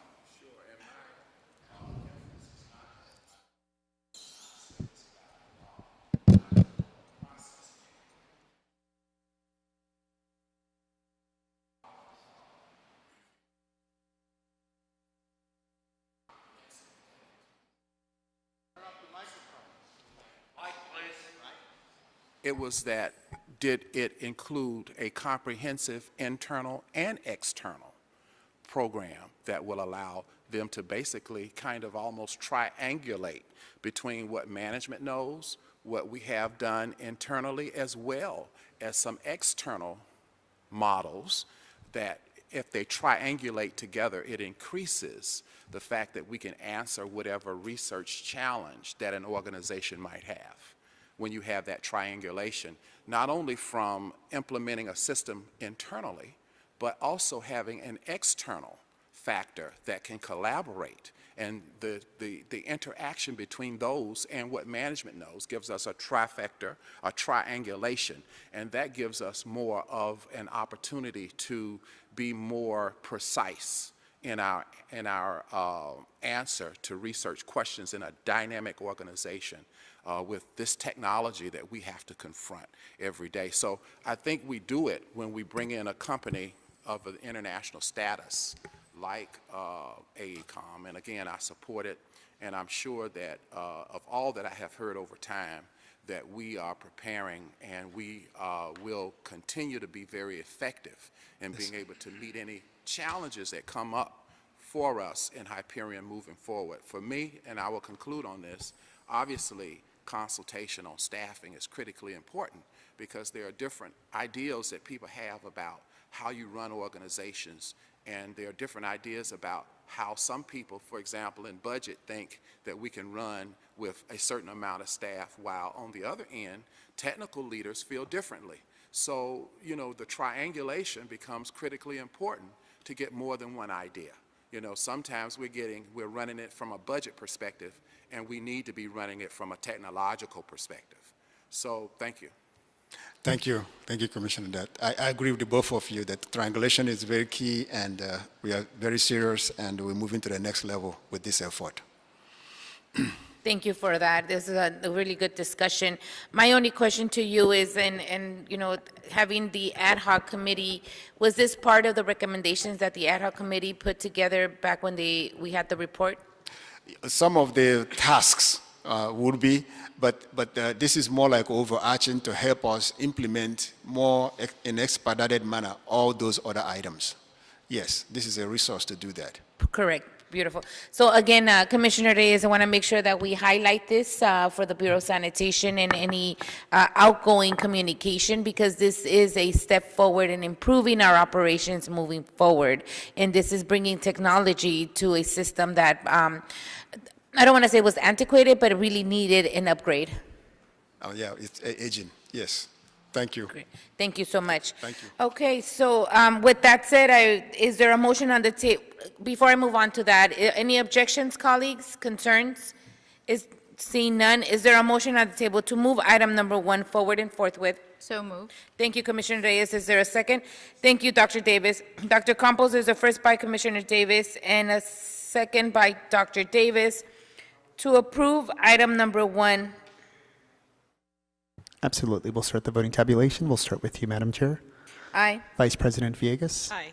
President Pro Tem Davis. Aye. Commissioner Corzan. Aye. And Commissioner Reyes. Aye. This motion is adopted and carries unanimous. President Great. Garcia, would you like to move this item forward forthwith?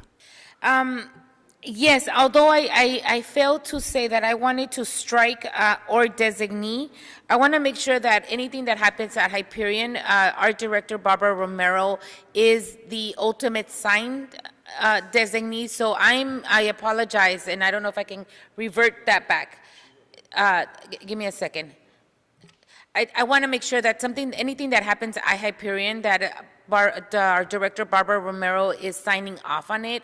I see here that we have or designee, but is your process includes our director signing off on this? Yes, it's the director signing off. I spoke prior to the meeting. I spoke with Dr. Campos about striking the designee element out. So Yes. it's not. It will be struck out from the official document.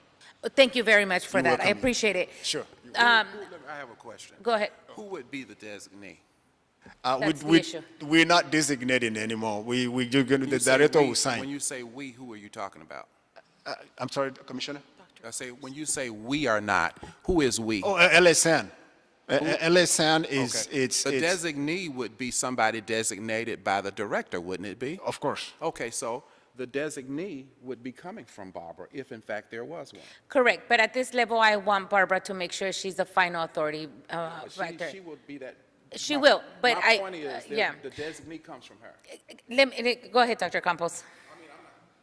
I'm gonna. Sure, we can definitely reopen up the item. I believe there's two schools of thoughts here that what I'm hearing is, one, your board is considering as adopted in this report is to adopt the report and authorize or delegate the authority to sign off on the contract, the TOS with the director of sanitation. But it also includes the designee. So therefore, the delegated person, which in this case would be the director of sanitation, could then delegate her authority to someone else. So the question for your board to deliberate is, would you like to have a dual scenario where you can delegate and then delegate a second time, or would you like to just delegate your authority to the director of sanitation and only to the director of sanitation? I think those are the differences between those two options. What I want to see is the ultimate signer and authorization to be Barbara. That's correct. That's what I want. Yeah, that's what I want. I don't want a designee because, like you said, we don't have any specific person, and this is a very critical. I'm not going to state the obvious, but we're under a lawsuit with this as well, or percolating a lawsuit with this. So I just want the highest authority to be the one that signs off on this. And my point, Madam President, was that it supports your vision. The current way it is written does not allow any other person to come in, and in fact, that designee emanates from the director as it is currently written, if I understand it correctly. Yes, yes. So it is in compliance with your vision. Correct. Although I still don't recognize we don't have any specific person, right? Yeah, Yet. we don't have a specific designee that I know of. Maybe Correct, our city that's why. attorney can clarify. This doesn't have This to is- be this is- elaborated as long. It's not a break or make issue here. It's just striking the word designee because I just want to see Barbara being the ultimate authority. Yeah, she can. No, I think that the discussion is clear. If you leave the word designee, then Barbara may not, there's a possibility out there that she wouldn't sign, and I'm hearing from the president that she wants Ms. Romero, the Director Romero, to be the final stop here. So it can be approached either by amending the recommendation to Amending strike designee. the term or phrase or designee, or barring that, there's also an informal direction that you have effectively given to sanitation of the expectation that Director Romero sign. But how you handle that, I will let the executive officer discuss kind of the procedure. Dr. Campos? Absolutely. The recommendation here would be have your item reopened by your board, take a new vote, and that vote would be to adopt this report as amended to strike out the or designee in recommendation number 1, so that it's very clear that only the director of sanitation would be authorized to sign off on behalf of the Board of Public Works. Yes. Definitely. It's a very high ticket item, so I just want to make sure that Barbara is the ultimate designee. So we'll still take the motion, Dr. Campos, if we can open back up, and then we'll reinstate the motion if Dr. Davis and Commissioner Reyes are in accordance. Great. So we'll go ahead and take a first and a second just to reopen up the item at this time. Okay. Any first? To A open the motion item? to open up the item. Aye. And a second? So we have a motion by President Garcia, second by Commissioner Reyes to reopen up item number 1. We'll go ahead and take the voting tabulation. We'll start with you, President Garcia. Aye. Vice President Villegas. Aye. President Pro Tem Davis. Aye. Commissioner Corzan. Aye. And Commissioner Reyes. Aye. This motion is adopted and carries unanimous. The item is now before you, and it's open again, item number 1. Great, thank you very much. Now that it's open back again, is there do we still count on the motion from Commissioner Reyes and Dr. Davis to move item number 1 forward and forthwith as amended? Is that a yes? Those Okay, are got it. Yes, both both are saying yes, affirmative. yes. Great. So we do have a motion by Commissioner Reyes, seconded by Commissioner Davis, to adopt item number 1 as amended again to strike out or designee in recommendation number 1. We'll start the voting tabulation again. We'll start with you, President Garcia. Aye. Vice President Villegas. Aye. President Pro Tem Davis. Aye. Commissioner Corzan. Aye. And Commissioner Reyes. Aye. This motion is adopted and carries unanimous. Again, this is to adopt item number 1 as amended. Thank Great. you. Thank you very much. Thank you very much. Commissioners. Thank you. President Garcia, before you move on, would you like to consider this item to move forward forthwith? Yes, sir. Thank you. All right. Thank you very much for that. I know that that was hefty, but it was a very important item to make sure that we moved along with. Moving on to item number 2, this is in El Council District. We do have public speaker cards, Mr. Priest. We'll take speaker cards first. Mike Greenspan? Mike Greenspan? I was trying. Mike Greenspan, I was trying to see, because after all, I want to hear what the people getting the money and getting the benefits, or how they look at things. This is about LA River, please. stay Right, on it's topic. about the LA River. Why, it's only $4,395,469.03. I mean, compared to some of the other items on the agenda, it's a cheapie. Now, the management of the river, it's interesting because the river is also a homestead to people, the homeless. And if you don't believe me, with all these storms, what were the helicopters doing, those islands in the middle? Yes, rescuing people from their tents and their homesteads in the middle of the river while they were getting flooded out. After all, we need to look at this river. The river has gotten lots of funds. It's, I guess in a way, it's been revived from the dead as far as politically to come back. Unfortunately, one of the big backers of it was Weezer, and so automatically things around it are suspect because everything around him is suspect. So as we look at this, okay, is it coming from the general fund, or is it coming like the last item from a specific fund? I think we need to know that kind of stuff. Well, the other thing, if it's coming from the general fund, what do? With all 4 million residents, collect $1.10 from each of them to cover it, then 5 years from now do the same thing, collect $1.10. I don't think that's feasible, but I'm just saying. And what happens if this group is not doing a good job? Do they have the right to exercise the option, and we have to put up with another 5 years of them and they're a complete total fuck up? We don't know. And it might be, well, they got this because they know so-and-so or so-and-so or somebody in the back room pulled the deal. And it really didn't benefit the people, it just benefits the politicians. Next speaker, person with a letter that starts F.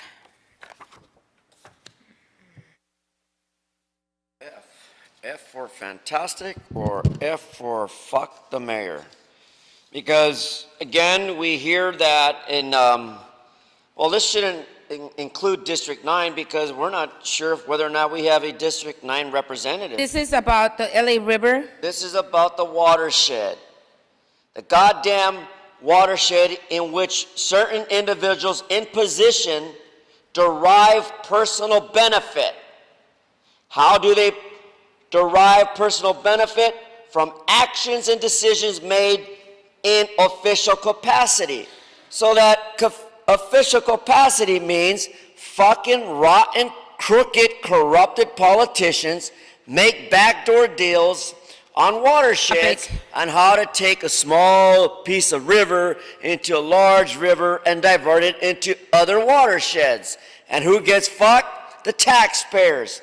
And the taxpayers want you to know, MOU, that for, on the record, because the gentleman before me said 3, but it's 4,395,100,469.03 fucking cents. That's all you're worth, Miss President, 3 fucking cents. I like 50 cents because he's black and bad, but you, fat moo moo moo in a watershed for 5-year duration plus a moo moo moo additional option for 5-year renewal.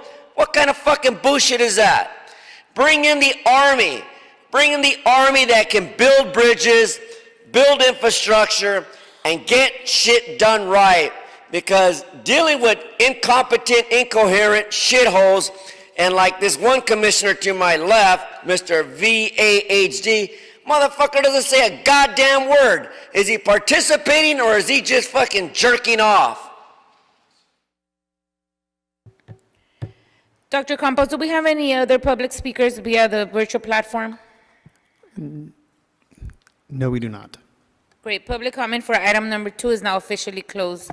Moving on, this is item number 2 in our council district, a memorandum of understanding for the watershed health, Los Angeles River Watershed Monitoring Program, recommending the board to, 1, approve and forward this report with transmittals to the mayor and the city council, requesting the Board of Public Works to be authorized to execute an MOU with the Council of Watershed Health to manage the Los Angeles River Watershed Monitoring Program at a total cost of $4,395,469 with 3 cents for a 5-year duration, plus an additional optional 5-year renewal. And 2, upon the mayor's and the city council's authorization, the president or 2 members of the board will execute the MOU. And with that, I turn it over to you, sir. Is it good morning still? No, it's good afternoon. Good afternoon, President Garcia, and Vice President Villegas, and commissioners. First of all, I'd like to thank you for your patience to listen to me in the afternoon. I appreciate it. And also, I'd like to thank you all, commissioners. I had an opportunity to talk to you in person, and we discussed this thing, and that's gave me more confidence to present to you today, because you know the background. Well, I'm Dr. Mahesh Pujari, and I'm the Assistant Division Manager of EMD. I'm also the Program Manager of the LA River. And this LA River monitoring looks, might be a little different, but we don't have a choice. This is enforced by the NPDES permit of DCT and LEG. And flashback a little bit to you, of course you know the subject. All the waters in the countries are federal waters. In 1948, federal government came to protect the water. They made the local Federal Water Pollution Control Act. And I was not born at that time. That's fantastic.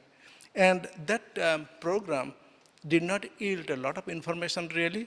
And the real thing started in 1972 when we came with the Clean Water Act. And all the rules and regulations we're dealing about is the compliance of Clean Water Act. And again, there are 2 branches of Clean Water Act. One is called Ocean Plan, when we discharge to the ocean, and another plan called Inland Surface Water Act.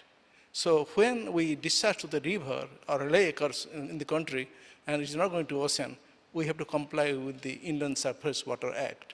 And our 2 NPDES permit, LEG and DCT, follows Inland Surface Water Act. And it is a sensitive issue to us for the city of Los Angeles, because the river is passing through to residential area. So we have really an obligation to give confidence to our residents that we are not really polluting the river, and we are not bringing out unhealthy condition. So we are here for that, to protect the public health and also compliance of the NPDES permit. And as you know, not meeting the permit requirement can result hectic fine by the regional board, which will be much, much expensive for the city to face rather than comply with the permit. So this program is going on. Actually, I'm very fortunate that I'm in the city when it started. It started around 2010, 2012, when the order came in for the city of LA. And at that time, we started to do work by ourselves. It became very challenging, very difficult, because we don't have the resource. And we don't have, one thing we faced, that public outreach, coordinating meeting with the stakeholders, like a regional board, state board, US EPA, and public agencies. And also propagating the news that City of LA is really sincere and serious to implement this program and assuring public health. And also we wanted to make sure that we do not have a complaint or litigations from public at a federal level, state level. And we want to put them together, not only monitoring a comprehensive program that public education, public information, and compliance come together in the same cost, same investment. We are not doing it. And at that time, I was not the person, but at the time, city selected Council of Watershed Health. It is a non-profit organization.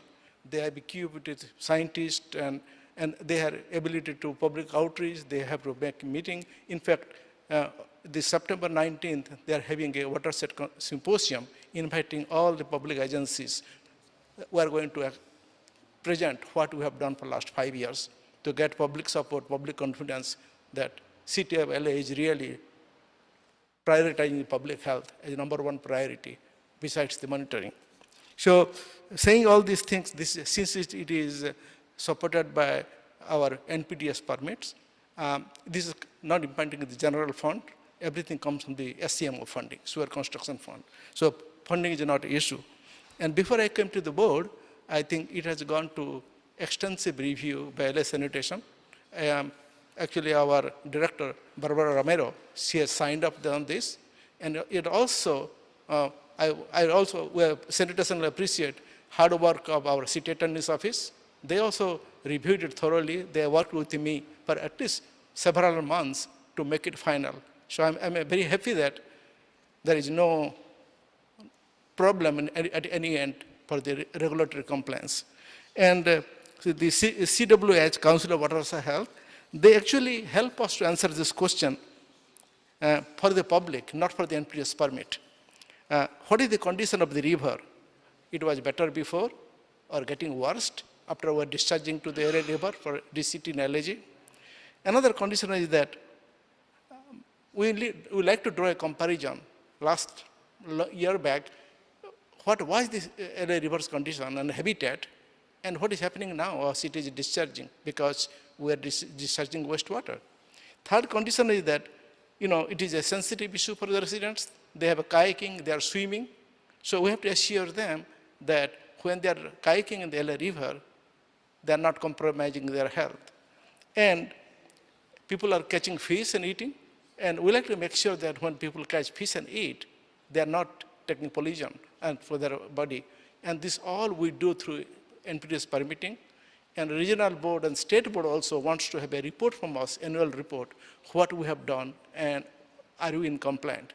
So this much I can tell you, I can proudly tell you, not for me as a program manager, City of Los Angeles has never paid $1 fine during last 10, 20 years, and we are 100% compliance with the monitoring. And especially we get appreciation from the public health point of view. And a lot of public health like Hill the Bay, MRCA, all Polar, Friend of the LA River, all the agencies come to the meeting, and we take their input to implement it without additional cost, so that NPDES permits and public outrage or public opinion counting together, and we're meeting the requirement. So all these things I'm telling you, it comes to the very, very little cost. And for example, we're planning to spend only $345,000 next fiscal year. And for 10 fiscal year, the total budget will be roughly 4.395 million, and past 5 years will be 1.34 million. So it is really, you look at it, the NPDES permitting requirement and the cost, it's really very minimal. But what I like to say here, since it's going to for a 10 years program, we just finished a contract approved by the City Council, and that's expired. So we are going to propose another MOU for 10 years, but let me tell you that it is really for 5 years, not 10 years.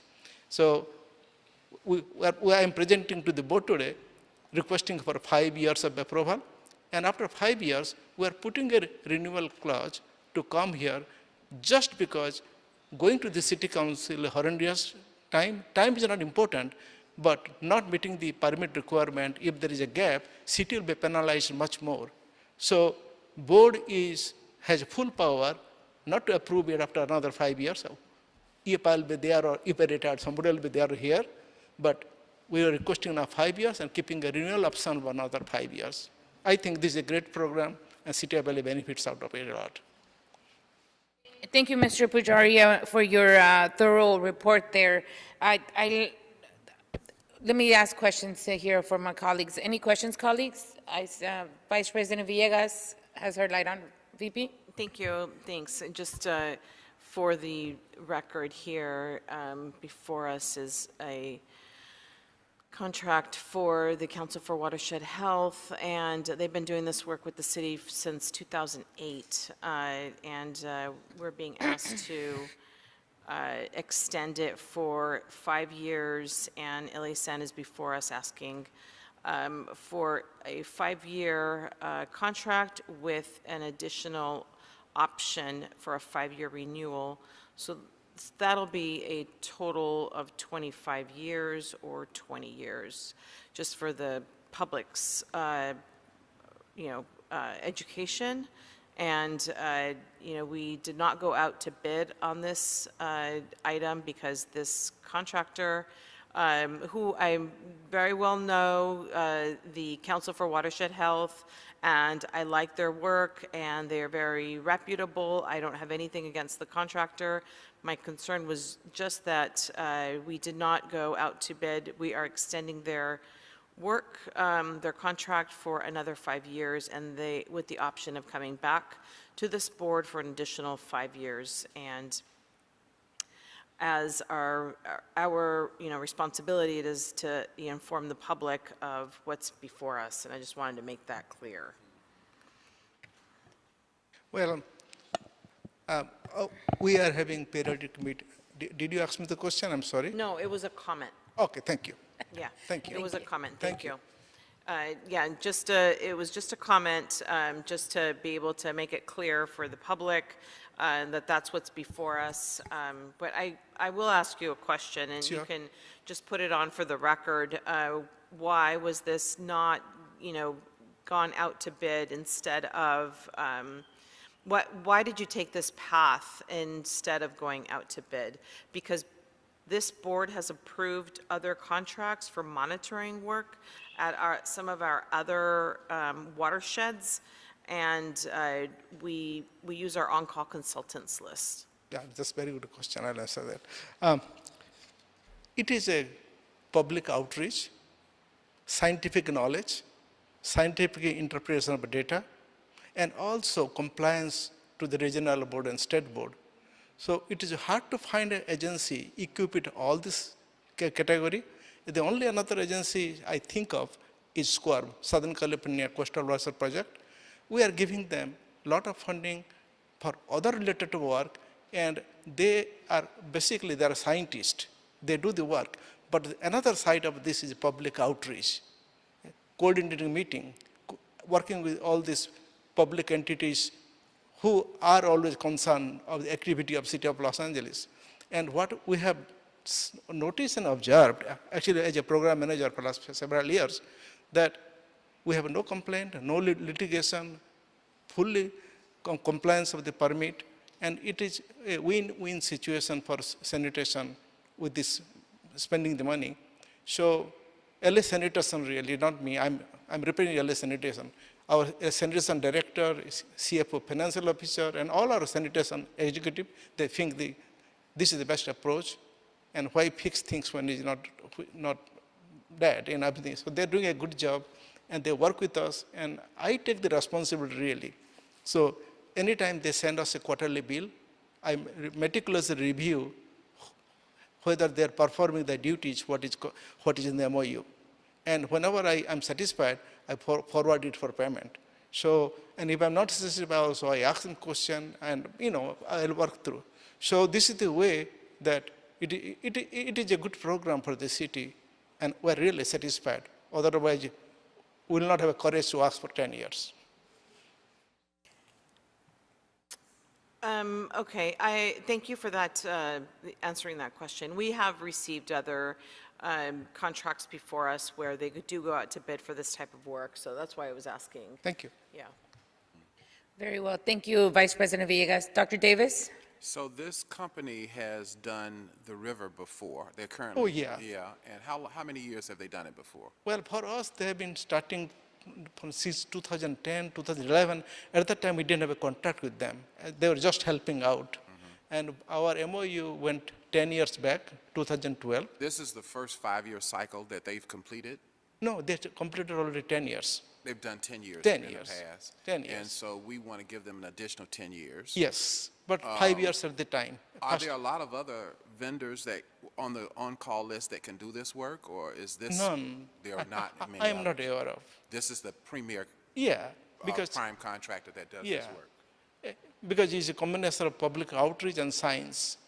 If somebody can find a scientist to do the job, they don't have public outreach. So they are more diverse in their skills, that not only do Yes. they do the technical Yeah. part, That's why but they we- do the public affairs outreach part very well as well. Yeah, that's where we feel really, anonymously in sanitation we feel, And there's no other firm that can do None. that.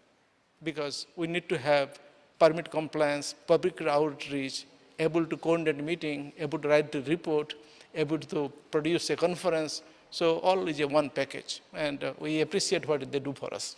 Okay. Well, thank you. In fact, if you don't mind, the director of CWH, Ms. Eileen Eldonda, she's sitting on the side. She might be able to tell you a few sentences, if you don't mind. Come on, Eileen. Good afternoon. Good afternoon. Thank you, Mahesh. Good afternoon, President Garcia, Commissioners. My name is Eileen Aldewenda. I'm the Executive Director at the Council for Watershed Health.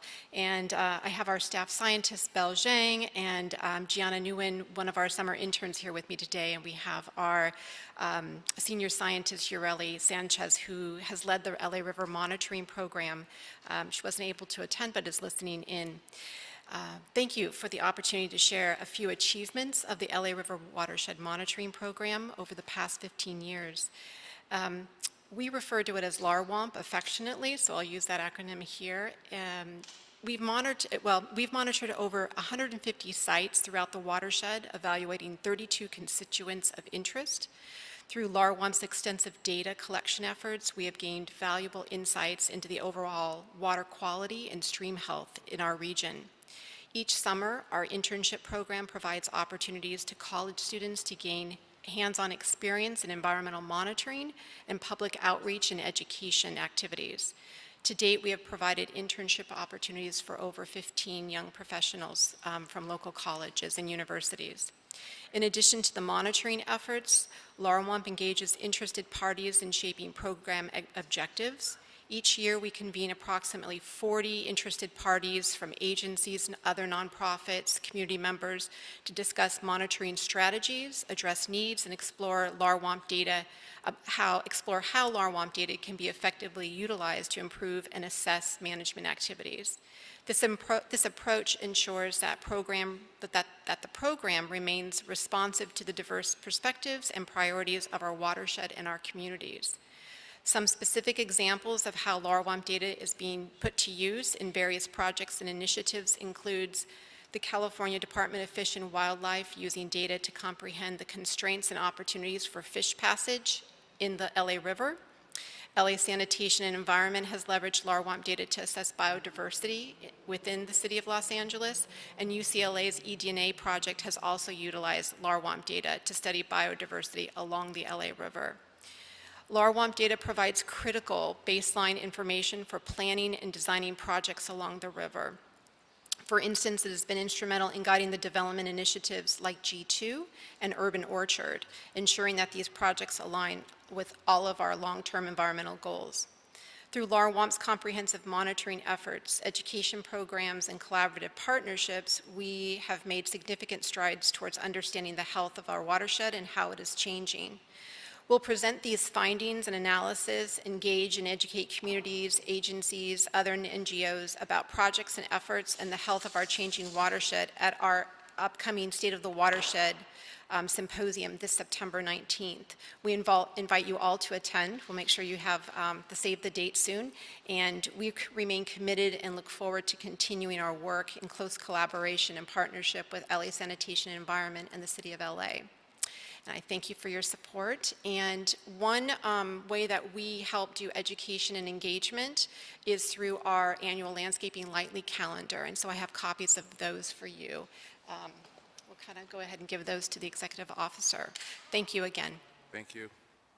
So it appears that this is the only vendor that comprehensively provides the dual services we need, not only the technological review and analysis, but also the outreach to constituents. They did mention that one of the things they do is engage constituents in an internship program, and that there are a certain number of interns. In terms of that outreach program, do we use the universities in a certain area that are engaged in the internship program from which we get the students? And do we use various communities of individuals who are part of the program? Or is it maybe perhaps targeted along the line of the river in terms of where the participants come from the program? Could you just give me a brief? Yeah, thank you. Thank you for asking the question. We, Sorry about this. Whoever has the phone on, can you please put it on mute? I've asked that 3 times today. Yes, ma'am. Go ahead. So we draw from local universities and colleges for our summer interns. And That would be like that Cal includes, State LA? Yeah, Cal State LA we've had interns UCLA. from, Cal State Northridge, Occidental College, USC, UCLA, and it's both interns and fellows that we have drawn and included in, and we look for those that are interested in the sciences as well as those that may not have an interest in science but are looking at other ways of connecting to the river through planning, landscape architecture, but primarily our monitoring interns are coming from the sciences. Thank you. And to be clear, what Eileen is talking about, I think that is their extracurricular activities and what they do for public outreach, but this is not part of the work we need from City of LA. City of LA we have a discrete program for a regional board monitoring. So whatever money is being spent is discretely for the NPDES permit enforcement and the requirement for the city. And whatever work they do, they can use the data to say what we have done. So we strictly spend our money for our SCMO funding for NPDES permit requirement, and the data can be used for any public education, we don't mind. Thank you so much. Any other questions? Commissioner Reyes? I just want to thank you for the report and also for the scope of work that will be undertaken here, because I am really putting a lot of focus on our water quality. That monitoring part is very important given the climate change, given the recent rains that we just had. That's impacting a lot of the communities around the LA River. Yes. That is impacting even the recreation portion of the LA River.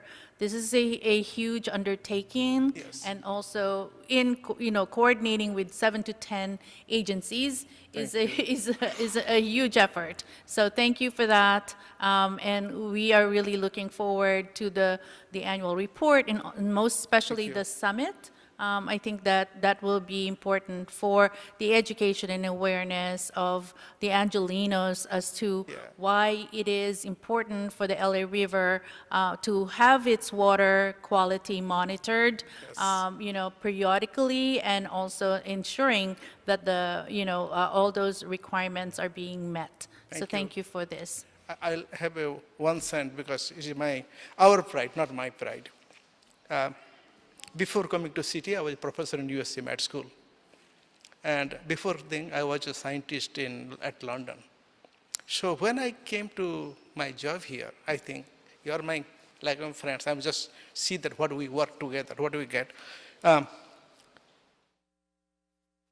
Our city has 4 laboratories. I am not only the assistant division manager, I manage the laboratory for the quality assurance program. The best laboratory in the world at best condition is called TNI standard, the NELAC Institute standard. It goes by the ISO 17025. It is a most difficult standard you can ever have. And you have a choice to put an aluminum ring or a diamond ring or platinum ring. So we are I work very hard before I leave the city to bring TNI standard to City of Los Angeles. I got it. All 4 are TNI standard today, number 1. I am a person, I was nominated by Presidential Committee when Obama was president, and they call Environmental Laboratory Advisory Board. I'm honored that I served that committee consecutively 3 terms. I'm the first person to represent at that level, at Washington for 3 terms, and with my contact, whatever I'm doing of the work for benefit of the city of Los Angeles, it goes through very easily. So I don't gain anything, city of Los Angeles gains from my work. Thank you for your support. Thank you so much for that. Any other questions, Commissioner Reyes? Thank you. Vice President Villegas? Thank you, and thanks again for just the context. I just wanted to just go on record. I don't have anything, I support, this contract that's before us. I do want to ask, though, the Bureau and the City Attorney's Office to meet with me on the decisions that go into Yes. how the process actually, which decisions you're going to make to determine how these contracts get done. We've had in the past, and my reasoning for this, in the past we've had similar contracts before us by, other firms like Larry Walker and Associates. Yes. And they subcontract with others to do outreach. So I don't know what the thought process was for this. I understand that we had an existing provider, and at this time, we're going to continue with that provider. I understand that, but I don't understand at what point do you make that decision, and is there room to make a new decision? And that's the point that I would like to meet on. Oh, you have a very good point. You have a very, very good point there. But my presentation and my request that I'm really looking for NPDES permit compliance with a full. Correct, and others provide us with NPS compliance as well. That's why I'm asking this. Yeah, but Yeah. again, that's a very good point. And what we are looking for that, how comfortably, how easily, how conveniently we can get this project done at a minimal cost. That's what I was looking for. But I thank you for your concern, though. Okay, thank you. Thank you so much, Vice President Villegas. Any other comments, questions, concerns? I was just saying for the record, I was under the impression that we didn't have any other vendors doing that. That's why I asked the question. And I was told that not only technologically that this company, this vendor, is the person who does very well, and obviously performance will bear that out, but I was additionally told that they provide the outreach and that the other companies don't provide that.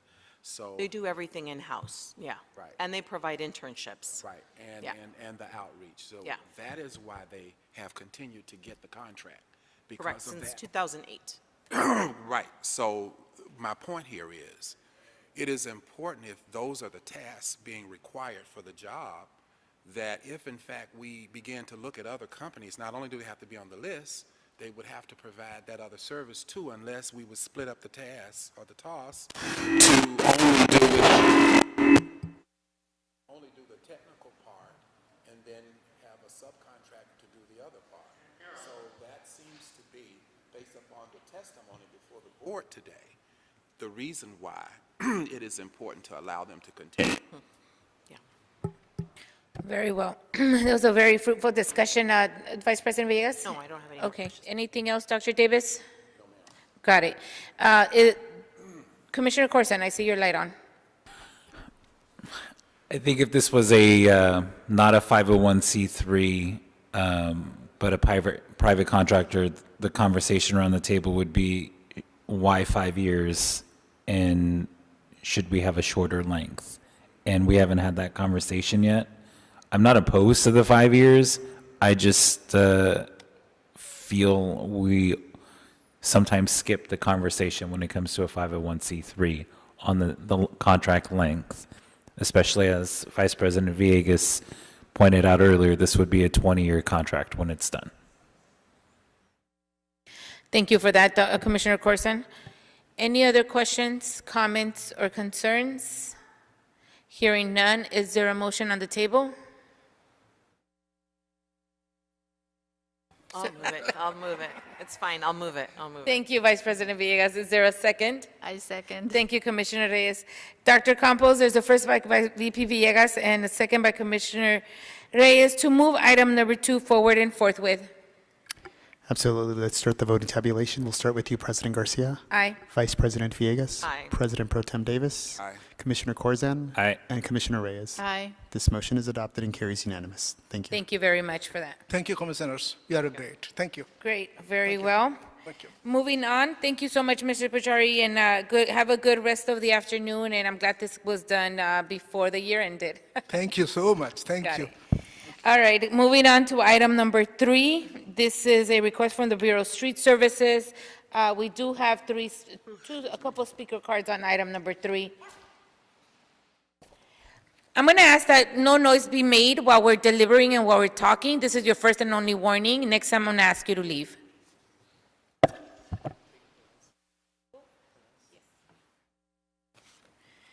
First speaker, Mr. John Perez.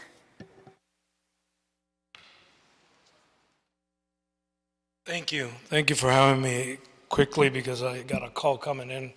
I just wanted to say, just on the record, you guys already heard me many a times, but on the record, when I received the letter from Keith Mosea, about the trucking, John Perez, 537, truck number 537, as needed. And I know that she's going to ask me to stay on the item, Yeah. but I am because of the fact that when I do my trucking with the city of LA on this tree removal, it goes to Southwest Yard and I haul it out of there. So I'm on the item somewhat. But just quickly, I just want to say I got the letter. I'm sorry, and I got sir. Heidi's letter. And then I have the EDD that actually I applied for. I'm sorry, Mr. But John. I appreciate your time. Yeah, I Thank you. apologize. You can keep speaking. You have your 2 minutes. I just, unfortunately, during this type, we're talking about this case, court order vacation item number 3, and that we can't divert from the topic. Okay, so it wasn't about tree removal? This is No, not the one? no, Really? I must have misread, but thank you so much. No. I just kind of put Tree in. removal, actually. Yeah, tree removal. That's part of my trucking services when I contract. I'm still on the contract until tonight. So it's part of that item, right? So, but that's all I wanted to say. Thank you, sir. These kind of things put me in a predicament, which I should be receiving. I could show you, make copies, within 1 and 3. Unemployment benefits, hopefully. This is my second one that I'll be talking to them. It's been sent out, and they reached out Thank you. to the Board of Public Works building. Okay, But, thank you, sir. and my Sorry house about is that. still for sale, like I spoke with you yesterday. Thank you, Ms. Give me a second. Then we have Mr. Victor Vasquez.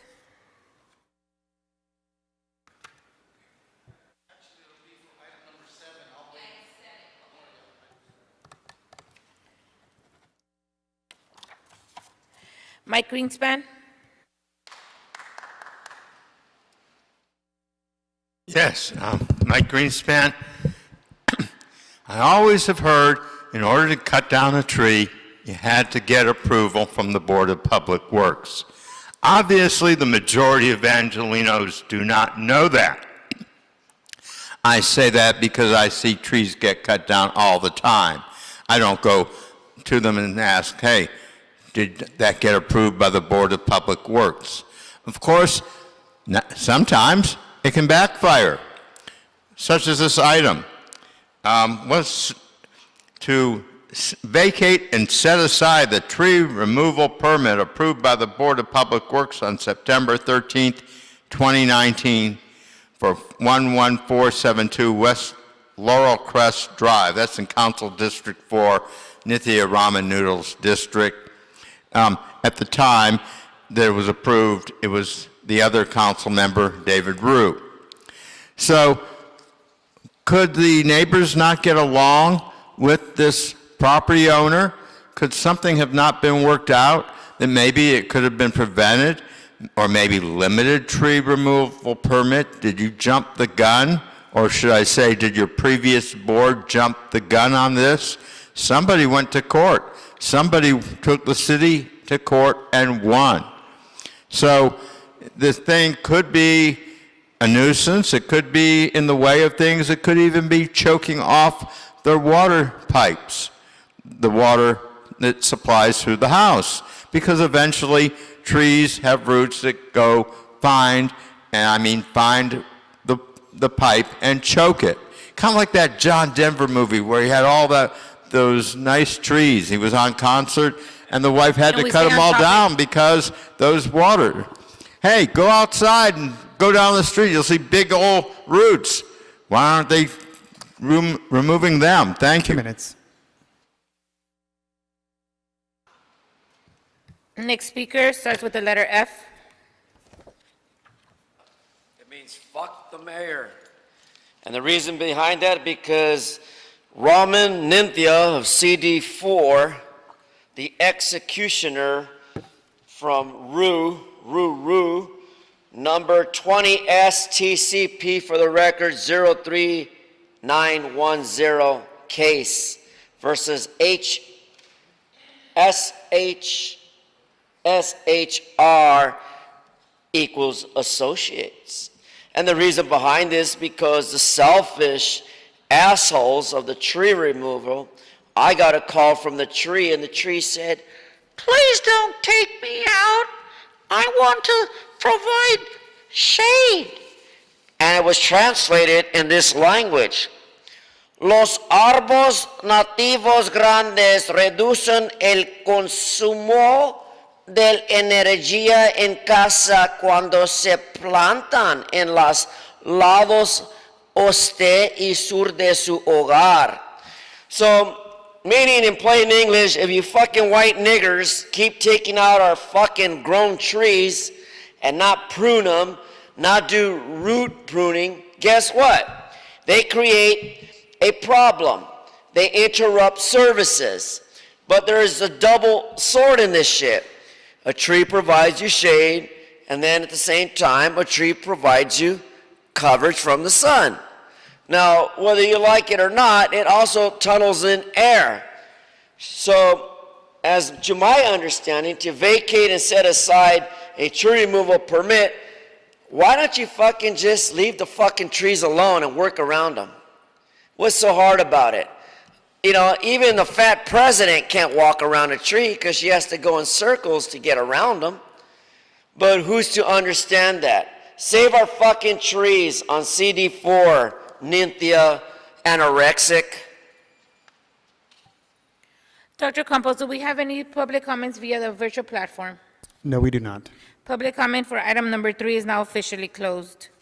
This is a request from the Bureau of Street Services in Council District 4 for a court order vacation, I feel like I'm saying, of CQA determination, Sunshine Hill Residents Association versus City of Los Angeles County Superior Court, case number 20 STCP 03910, Council District 4, tree removal at 11472 West Laurel Crest Drive. 1, recommending the board to vacate and set aside the tree removal permit approved by the Board of Public Works on September 13, 2019 for 11472 West Laurel Crest Drive. And that's it. Good morning, sir. Good afternoon. Good afternoon, Council President Garcia. Welcome. And Commissioners. Robert Malowitz with the City Attorney's Office. Just quickly, I was involved with this case from its inception, representing the Bureau of Street Services, and unfortunately through trial, the court did find that there was a minor failure to comply with one aspect of CEQA, and so set aside the city's councils, ultimately made the final CEQA determination, set aside that, and ordered the city council to vacate the CEQA determination, which it has done, and it ordered the city, which would be the Bureau of Public Works, to vacate these tree removal permits for which the CEQA determination was made. So, because the court can't itself vacate the permit for which there is now no environmental determination, it orders the city to do it, and that falls to you, this board. Thank you very much for giving us and being here as well for this. Commissioners, do you guys have any questions on this item? Go ahead. Press the, yeah. Yeah, what is it that you're asking us to do in this item? Literally to move the recommended agenda item to vacate the permit as described in the agenda item. The permit never actually issued, the trees were never removed. So we never issued the permit? It was approved, but it was never issued to the applicant. So he never had the opportunity to remove trees. And the trees are still there? They are still there. It's an undeveloped lot, yes. Okay, understood. And so the trees get to remain there. The trees currently would need, they are protected trees, so they can't be removed without a permit. And this would remove the permit that can't be used anyway. The trees get It's to really stay, just and you're asking us to administratively take away that request for a permit. Yes. Got it. Okay, understood. Any other questions or comments? Hearing none. Thank you, Dr. Davis. Is there a second? Second. Thank you, Vice President Villegas. Dr. Campos, there's a first by Dr. Davis and a second by Vice President Villegas to move item number 3 forward and forthwith. Absolutely. We'll start the voting tabulation. We'll start with you, President Garcia. Aye. Vice President Villegas. President Pro Tem Davis. Aye. And Commissioner Reyes. Aye. This motion is adopted and carries unanimous. Just for the record, Commissioner Corson is no longer in the room. Thank you. Correct. He'll be back. Thank you very much, Mr. Bob. Good to see you again. Have a good weekend. Yep. Moving on to item number 4. This is a request in all council districts, and we do have public speaking card. Mike Greenspan?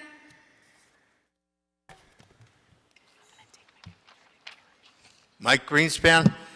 Okay, we still have a quorum, that's good. I was here once when we got down to 2 members, i.e. no quorum. But now we're looking at money. I should have brought the gloves. They must grow on trees. Because after all, it's a lot of money difference between $74,648,569 to $113,584,899. I'd like to know what is it because they're extending the term of the contract for an additional 5 years? That's, let me call you sweetheart. Is it a sweetheart contract? Is there something, a compelling reason that this thing's getting extended and upgraded in cost? Has the work come upon some difficulty that, hey folks, we underbid this thing. There's more work. We maybe discovered an ancient Chinese graveyard or something right there on the site of the improvement. I mean, we do come across things like that. Usually they suspend the whole Stay on topic, work. please. Well, I'm just wondering, I'm speculating as to why the increase in the contract, why the increase in the terms of it. Has the current part of it been fulfilled, or are there other things about it that needs to be revisited, the whole entire thing? I was just giving a potential example. And I know it's only the taxpayers' money, it's not your money. Everyone gets a nice salary of $100,000 and the attorneys and the executive officers get more. So, yours is chump change compared to this. And so I'm wanting to know why. And I'm not even going into the 3-year renewal option. The 5 years is expensive enough. 2 minutes. Next speaker starts with the letter F.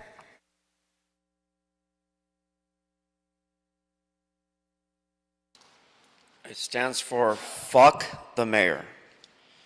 So here we go. Once again, more expenditure increases.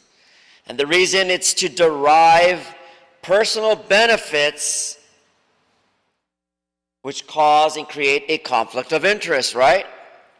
How the fuck do you go from a rounded off figure of $75 million to 113? To amend number 5 on the service contract with Geo Environment Technologies LLC. Fuck increase the ceiling costs because we forgot to include items because again, CD all means CD9 who must be recused or recuse because of conflict of interest. Now, 310-477-6565, FBI on the record. Why is current price, whether do we know or not know Part of whether this or not... topic.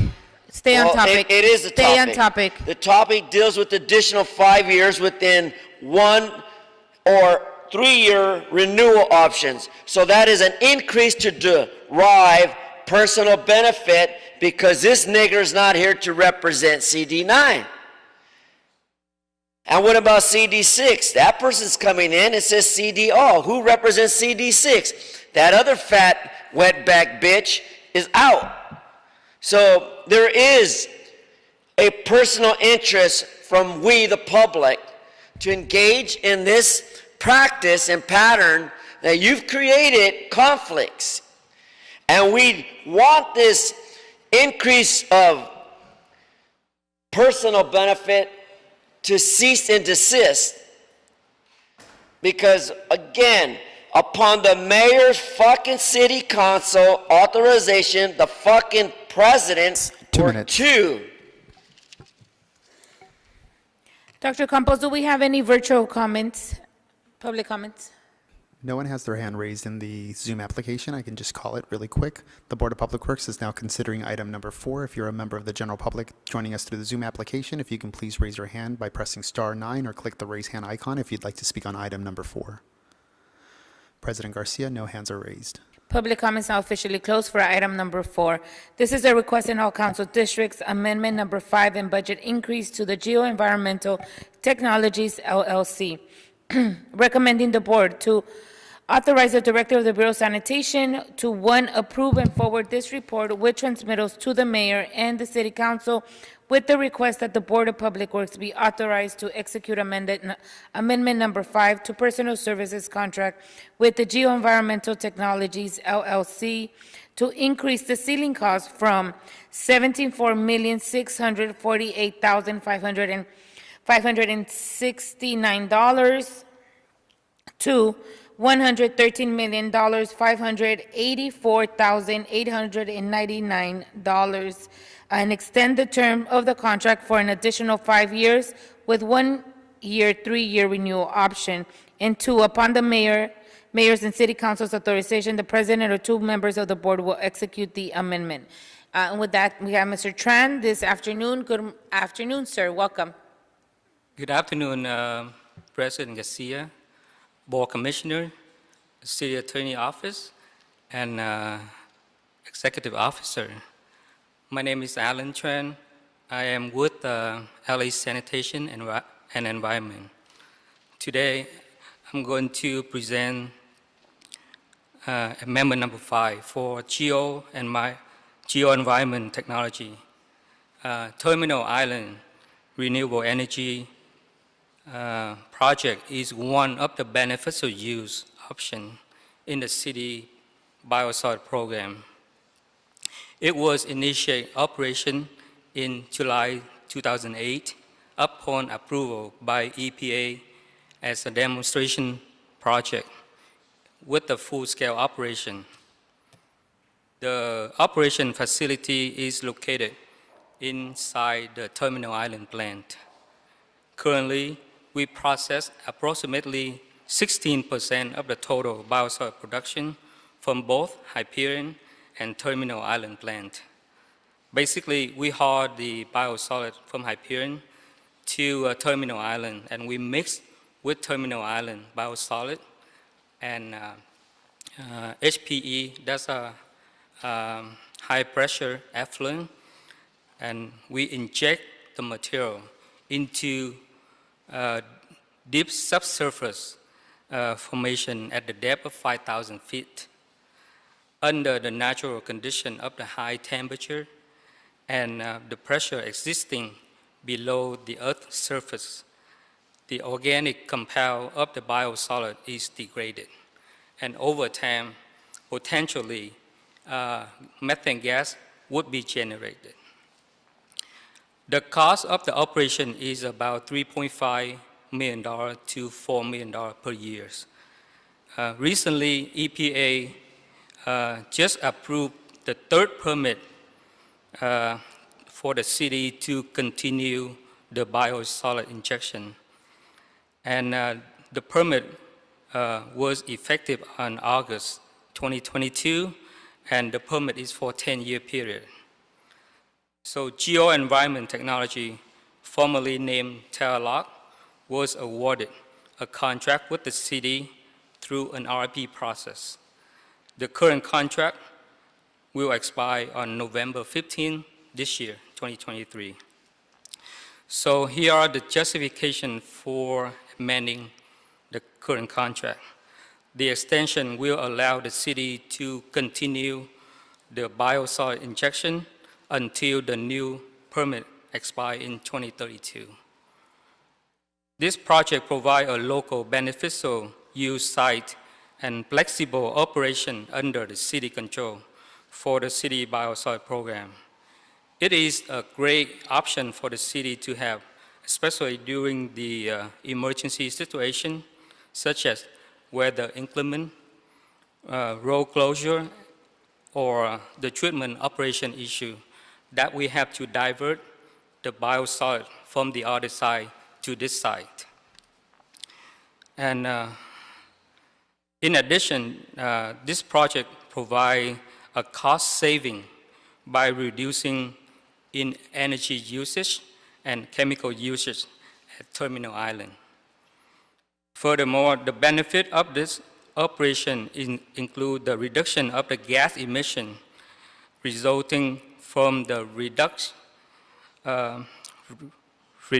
transportation of biosolid, no trucking requirement to haul the Terminal Island biosolid, shorter hauling distance required to haul the biosolid from Hyperion to the site.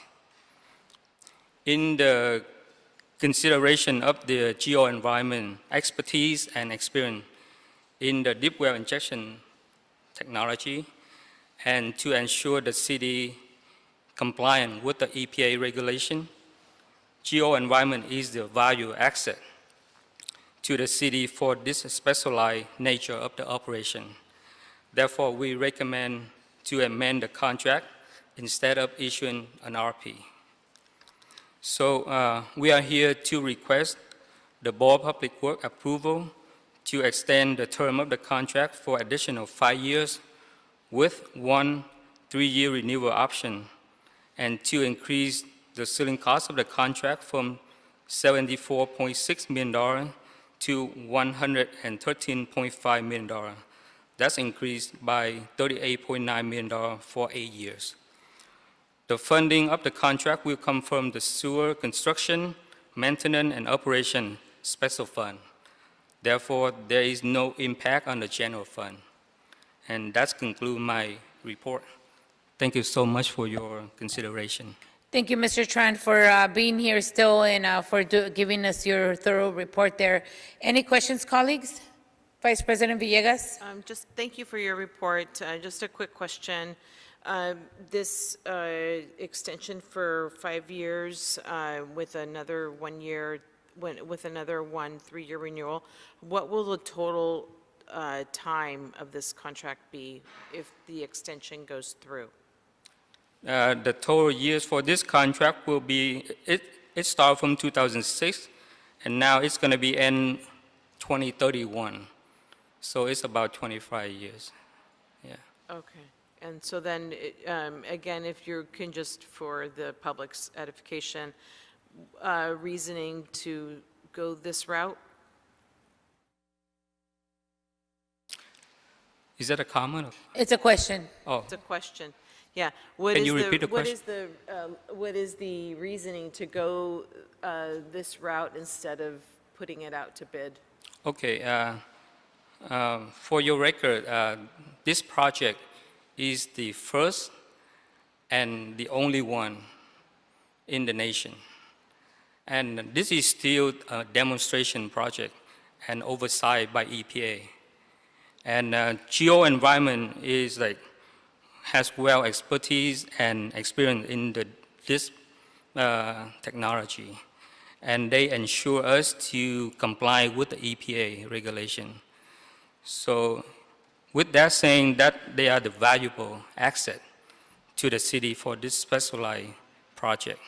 So therefore, we recommend to amend the contract instead of issuing the RFP. Very well. Vice President Vegas? Yeah, I was going to ask the city attorney, to your knowledge, is there anyone else in this sphere of work that can do this line of business for the city? Not to my knowledge, I would probably look to sanitation to say, but Tyre really is a unique project to Los Angeles and very specialized, and as was mentioned, under a demonstration permit. Thank you. Thank you, Vice President Reyes, and thank you, City Attorney. Any other questions, comments? I can't see the lights. That's it. Dr. Davis. In terms of the current vendor, Geo Environmental Tech, they have this project now currently, correct? We're extending the contract, right? Yes, And if how- we extend the contract, they will continue to do the injection, yes.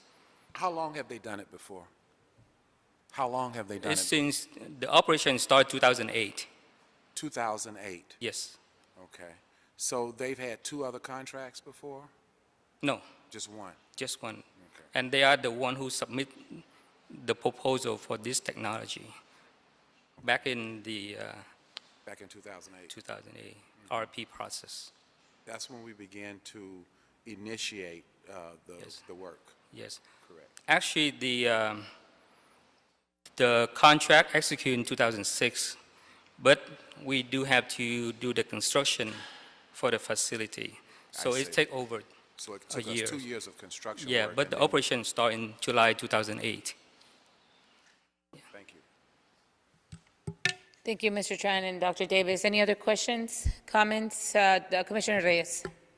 Just for my edification, is that as technology changes, I know this is a pilot, and to be sure that the pilot works, because it is a new innovative process, and it entails really fracturing and injection into like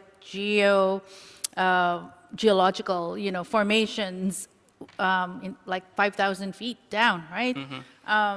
So as technology advances, will this specific contract capture that? Is there a provision that if there are changes in technology, that they will also give consideration to that, especially in the advancement of the current process that they're using? There will be no change in the scope of work. However, for the next 8 years, we would like to see if they can detect the methane gas. Okay. And one of the things that we can do is we can increase the volume of the biosolid. Because right now what we're doing is we only inject about half of the capacity. Understand, yeah. Yeah. So we hope that we can increase the volume of the biosolid. And I think EPA, they also see the potential of the project. That's the reason why this time they issue the 10-year permit at this time to us instead of the 5 years, like the previous time that they issue. Do we have a biannual report back on this to the board? Because I'll be curious, given the length of time, the duration of the contract, the progress. I'll be interested in how this pilot project is progressing, and that the board should be provided that information. Do we have that, Dr. Campos, or should we request it? Thank you, Commissioner Reyes. I'm just looking quickly through our list of reports, but if it's not there, for sure, we can definitely add it. I believe there may be, it's the Water Reclamation Plan Advanced Purification. That's already scheduled. And I do not see another report on this item on our list, so I can definitely add that to the list and then have that come back to your board. If your board would like semi-annual reports or quarterly reports, I can add it to the 2024 I schedule. can respond to that. Go ahead. Yes, I mean, we haven't submitted any report to the Board of Public Works. However, EPA requires us to submit the quarterly report. So we definitely can provide that report to your office.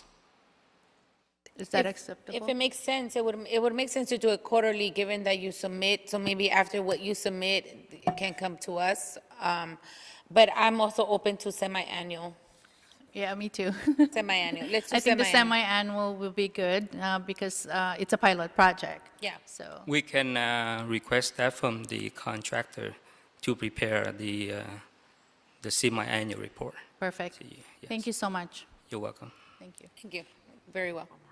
Go ahead, Vice President Villegas. So one more question. I guess, why is it called a pilot if it's been going on since 2006 and it's a $113 million Okay, contract? yeah, this is called pilot because EPA never has the glass permit criteria for the underground injection for the biosolid. They only have the underground injection for oil and gas. That's the reason why when we have this project, they place us temporarily in the classified permit category until they have enough data, information, and until there will more projects like this built. So then they have enough information for them to evaluate it. So until then, there's only a demonstration permit will be issued. I think that the question has been answered, but just for the record, wanted to share that, yes, this is a demonstration project because it's very much first in its kind. And so that the pilot label or demonstration label have been somewhat interchangeable, but there's a permit that's for a demonstration project. And that the tire project and this kind of injection approach for the biosolids, that this adds to the diversity of the way the city handles its biosolids portfolio or its methods and means of beneficially reusing all of the biosolids. So just wanted to share that kind of element to this project too. A point of clarification. When we do pilot projects, we have a time certain by which we are going to complete that pilot. The measurement in organizations, and particularly in government and academia, is often 5 years. This project started in 2008, right? Yes. So they've had 5 years, right? They issued, this is the third time that they issued us the permit. Have they had 5 years of work? They have 5 years when it start, and then the second permit also 5 years, and this is the third permit, and it will be for 10 years. Okay, so this is a 10-year pilot project. This gonna be until 2032. A pilot project. Yes. Or maybe think of it as a demonstration project. That's Demonstration. what the EPA labels it. It's a So- demonstration This project. is the demonstration project with full-scale operation. Yeah, like we can process up to 400 tons per day. Well, I realize Yeah. nobody else is doing this but us, correct? Excuse me? Nobody else is doing this kind of a project but us, right? Not to my knowledge, yeah. Yeah, okay. Well, it would be good to have something certain in terms of the duration by which we are evaluating the effectiveness of this pilot project or this demonstration project. A 30-year demonstration project, come on now. You know what I'm saying? Yes. And then more importantly, we have other values, which is we do realize that this is a very unique vendor. There are not others who do the work, but our goal and our vision is eventually to have marketplaces where other people in our constituency base can share in the work. That's our vision, so that we don't seek to have a job where somebody just is the only person doing it if it's a service that provides improvement to our constituency. Our bosses are the people whom we work for, the people who elect the bosses that run this city. So that's what our vision is. And so when we question you about these contracts, it's usually reflecting what our vision is. So, you know, we can't tell you how to run this demonstration project, but we can tell you that we would hope that we could get some specificity and some results before 30, 20 years in terms of what it is that we're doing. And we hope that we have some goals and objectives to what we're doing. And we would love to see us implement some. How long do we intend to have this pilot project? Well, we're gonna have this project as long as the EPA review and give us the permit. What have we discovered from it thus far? You said we've done it for how many years? We've done it for at least 10 years. How many years have we done it already? back in 2008. Okay, so what have we discovered about it thus far? I know it's not conclusive. Okay. But what so, have we discovered about it so yeah. far? So the goal of this project is potentially get the methane gas produced. Correct. We haven't seen it yet. We haven't seen it yet. However, there are benefits that we achieve from it. Like I mentioned earlier, that we have additional local beneficial use site that we can use for emergency. Like you see, like every year, there's a snow or fire on the grapevine. That's closed the freeway 5 What for have we like 2 or 3 discovered- days and What have or we- even a week. If we don't have this site, we will be violate the NPDES permit because we have to transport the biosolid out of the Hyperion to continue the treatment process. And also that this project provided cost saving to the city when at Terminal Island. How so did it? How so did it do Okay, the sludge at Hyperion, when it go to digester, normally we have to run the dewatering system to produce the biosolid.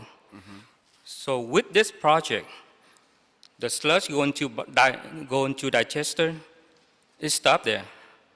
We shut down the dewatering system, and we transfer the material into Thai project to inject into the deep well. So by shutting down the dewatering system, we save the electricity cost, the labor cost, and also the hauling cost to our site. Okay, so that's what we have discovered. And yes, and also I mentioned about the chemical usage, because the watering system, we have to use the polymer for that, and then when we shut down the watering system, we don't have to buy the chemical for that. So that's a big saving too. So thus far, we have discovered these two variables that have occurred. Is that Yeah. correct? Yes, and also the reduce of the emission on the transportation. For example, for the Hyperion, normally the load from Hyperion, We have to haul to transport Green the Acre Farm. substances to. It's like 120-mile distance. Now we only bring it to Terminal Island. It's about 20 miles. Okay. So that's the reduce of the emission by reduce the transportation. Okay. Yes. So thus far, we've discovered these three things that you've identified, correct? Yes, those are the benefits that we have been achieving. And do we have a timetable of objectives that we seek to discover that we are saving time on so that we come to some conclusion in terms of how we move forward with the work that we're doing? Does it take us how long does it take us to come up with some very specific outcomes that will make us have information enough to make a decision about how we move forward with this form of operation? I guess we have the 10-year permit now, and we will try to evaluate the project within this 10 years. Okay. And so by hiring this company, we know the three things that they do for us. And so our expectation in extending this contract is that we expect to do what? Continue to experience a savings on the transport of some of the resources that you have talked about, and to additionally hope to continue to save funding in terms of not being able to have to transport some of the resources that we had to transport had we not had this operation. What are our expectations on this extension of service that this vendor will provide? What is it we are expecting based upon our past Our performance? ultimate goal still try to detect and monitor for the methane gas. That's our ultimate goal, yeah. Okay. Okay. All right. All right. I think what we're trying to say at the end of the day, Mr. Tran, is that it seems to be a very long demonstration program and or demonstration project, and we understand that it's one of its kind, but eventually we need to get to a conclusion on what goals, did it work, did it not work, is it something we continue or not continue? So I know that we're gonna go for another set amount of time, and I think at the end of that time, we're expecting to see some kind of a solution, whether this is gonna be an implementation, full-on project that we're gonna take on, or did it work, did it not work? That we wanna get to a conclusion, so it's not always a demonstration project. Yes. Thank you. Yeah. All right, Commissioner Reyes? And I think that the progress report will help inform our decision. Thank you. Come in. Starting now by semi-annual. As of now, as of today. Well, this will be this will be the first one. Well, no, this is the contract, and then we'll start our first one in 6 months is when you'll have some report? Yes. Okay, so 6 months from now. And then do you have a documented report on what we've discovered thus far that you discussed with me? Is there a report where I can go back and digest and read further about some of the discoveries that we have been able to observe since the work been done in 2008? Is there a documented report that you've submitted to us already or that you can submit to us about what you just discussed? I don't think we have submitted any report to you, and I will go back to the office and take a look at it. But we do have the quarterly report I would like from the geo environment, and then I can submit that to you. Yeah, and I don't want to cut you off, and thank you so much for the answer.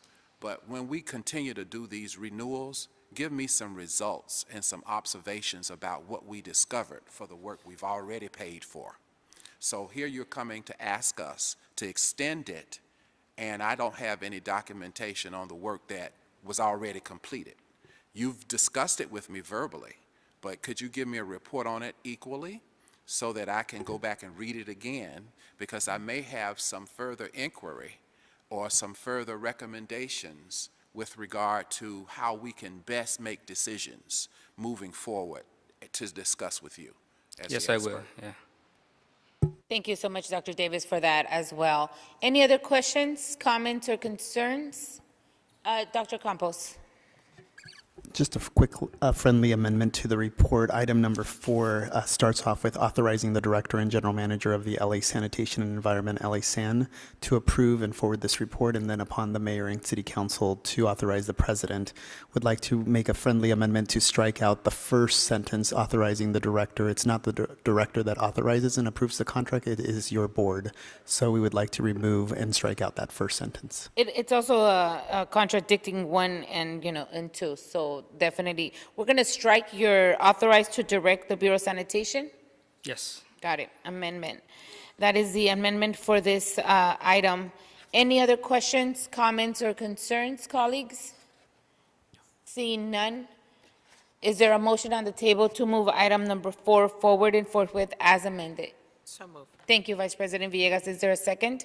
I second. Thank you, Commissioner Reyes. Dr. Campos is the first by VP Villegas and a second by Commissioner Reyes to move item number 4 forward and forthwith as amended. Yes, let's start the voting tabulation. We'll start with you, President Garcia. Aye. Vice President Villegas. Aye. President Pro Tem Davis. Aye. Commissioner Corzan. Aye. And Commissioner Reyes. Aye. This motion is adopted as amended and moves unanimously. Thank you. Great. Thank you very much, Mr. Tran. Have a good weekend. Thank you so much for your approval. You too. Thank you. Have a wonderful Colleagues, I'm day. going to move us a little bit out of order, and I'm going to take item number 7 now. Item number 7. It is the oral report for the status update on major upcoming street improvement projects. And I have 2 speaker cards for that. We're going to start with Mr. Victor Vasquez.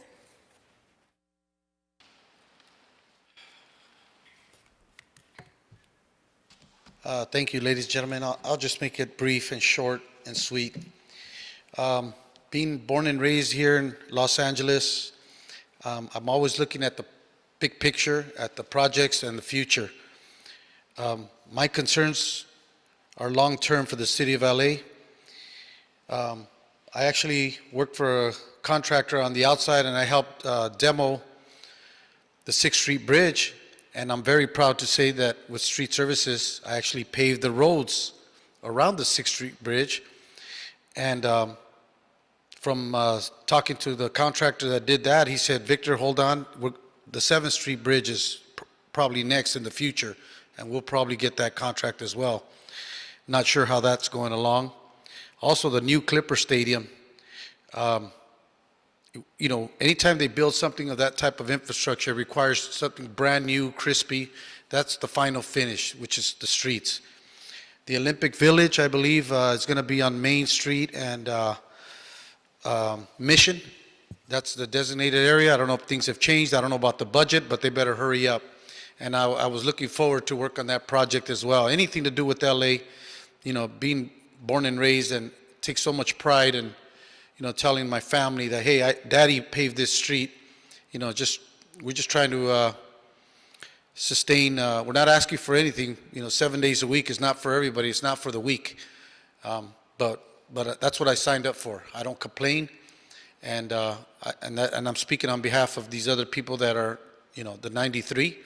So when you guys are out barbecuing this weekend, please keep us in your prayers. We appreciate, you know, all the help, and we want to move forward. But you know, we do realize that there's some red tape. But we're just trying to. It's like a marriage. You know, you have to be compromise. I've been married 35 years. I think I know something about compromise. Thank you very much. Thank you. Next speaker starts with the letter M.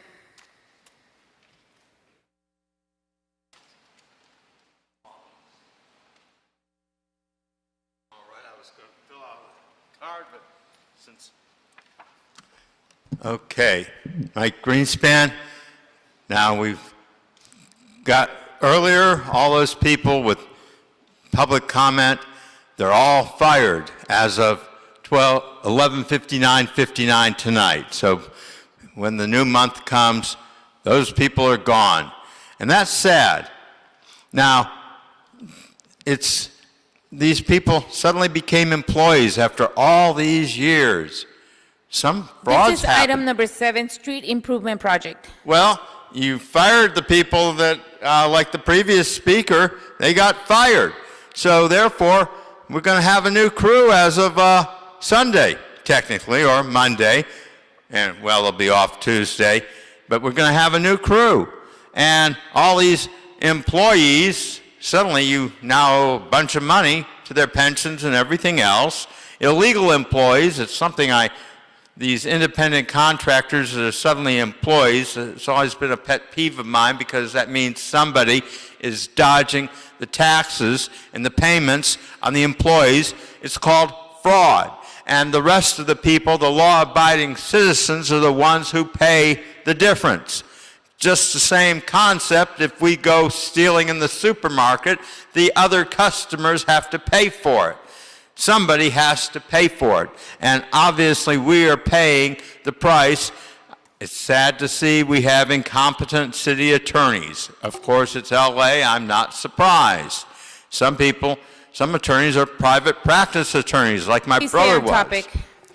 Well, you got to make some good rulings, and you have to have attorneys that are competent enough to make these rulings and not make employees out of independent contractors for purposes of fraud, or else to bring in a buddy, a crony, or somebody else to do the fucking work that's been done very well for 132 years. 2 minutes. Dr. Campos, do we have any public comment via the virtual platform for item number 7? I submitted a card on 7. There's no card for item 7. Those are the only 2 cards I I filled have. out 10 cards. How could I be missing a card, Mr. Campos? What the fuck? I'll fill one out later, but I filled out a card, 10 cards. No card? I for called 7? the letter M, and whoever came up with the letter M was that. And I only have 2 cards, so I'm moving Well, on. these letter M, my card says mayor, and I filled out 10 fucking cards. There was nothing else. Dr. Campos, do we So have who- anything on the virtual platform? There are no other public cards. I went through the entire card shell. So I wish to speak. You're not allowed to speak right now. None on the Zoom application. Thank you so much. Mr. Attorney, you need to get some order in here, because my cards. You're out of order, and right now you're not allowed to speak, so I'm going to ask you to leave. You're gonna ask me, you didn't even give me a fucking warning, you fat bitch. I already gave you a warning fat before. bitch. All you do is open your Can we fucking please mouth. You have gotta them shove a big removed cock from and the up your chamber? ass. Thank you. You're so fucking stupid. Ignorant, belligerent, stupid, incoherent cunt. That's what you are, for the record. You ain't kicking nobody. I'll leave when I'm ready, bitch.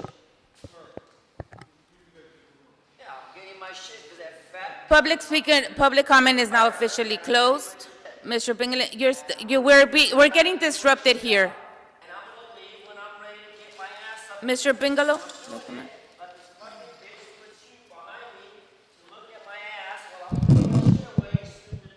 I'm getting disrupted. We need to go. We need to continue.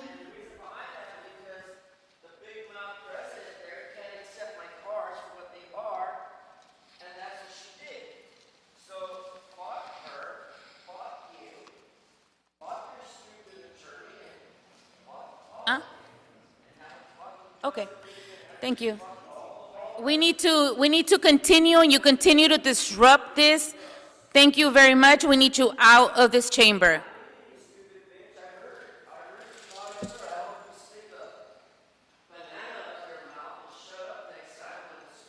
We need to continue this meeting. Thank you, Mr. Bingalow. Please continue.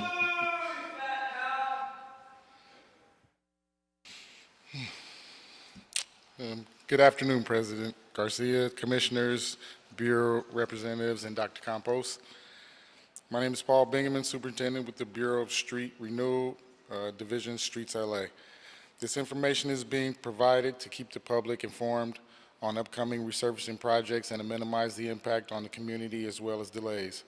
For additional information or concerns, you can contact the coordinating section for Street Renewal Division at 213-847-3200. The following major street project is scheduled for the Valley region during the week of July 2nd, 2023 through July 8th, 2023. On Wednesday, July 5th through Saturday, July 8th, 2023, from 6 a.m. to 6 p.m., we will begin cold milling and paving Bundy Drive from Exposition Boulevard to Pico Boulevard, Bundy Drive from Olympic Boulevard to Exposition Boulevard, and Exposition Boulevard from Granville to Bundy Drive. CD11, West Los Angeles Sawtelle Neighborhood Council Pavement Preservation Program Fund. Additionally, I will provide an update to our 22-23 Pavement Preservation Program. During the week of July 2nd through July 8th, 2023, the Valley and Metro regions will complete 8 projects for a total of 3.64 lane miles. The press releases were distributed and notifications have been issued. Streets LA has coordinated with the council offices to assist in the outreach to stakeholders. We have coordinated with the Los Angeles Department of Transportation for traffic control assistance. This information is also available on the Streets LA website using the resurfacing open projects icon. This concludes my report. Thank you.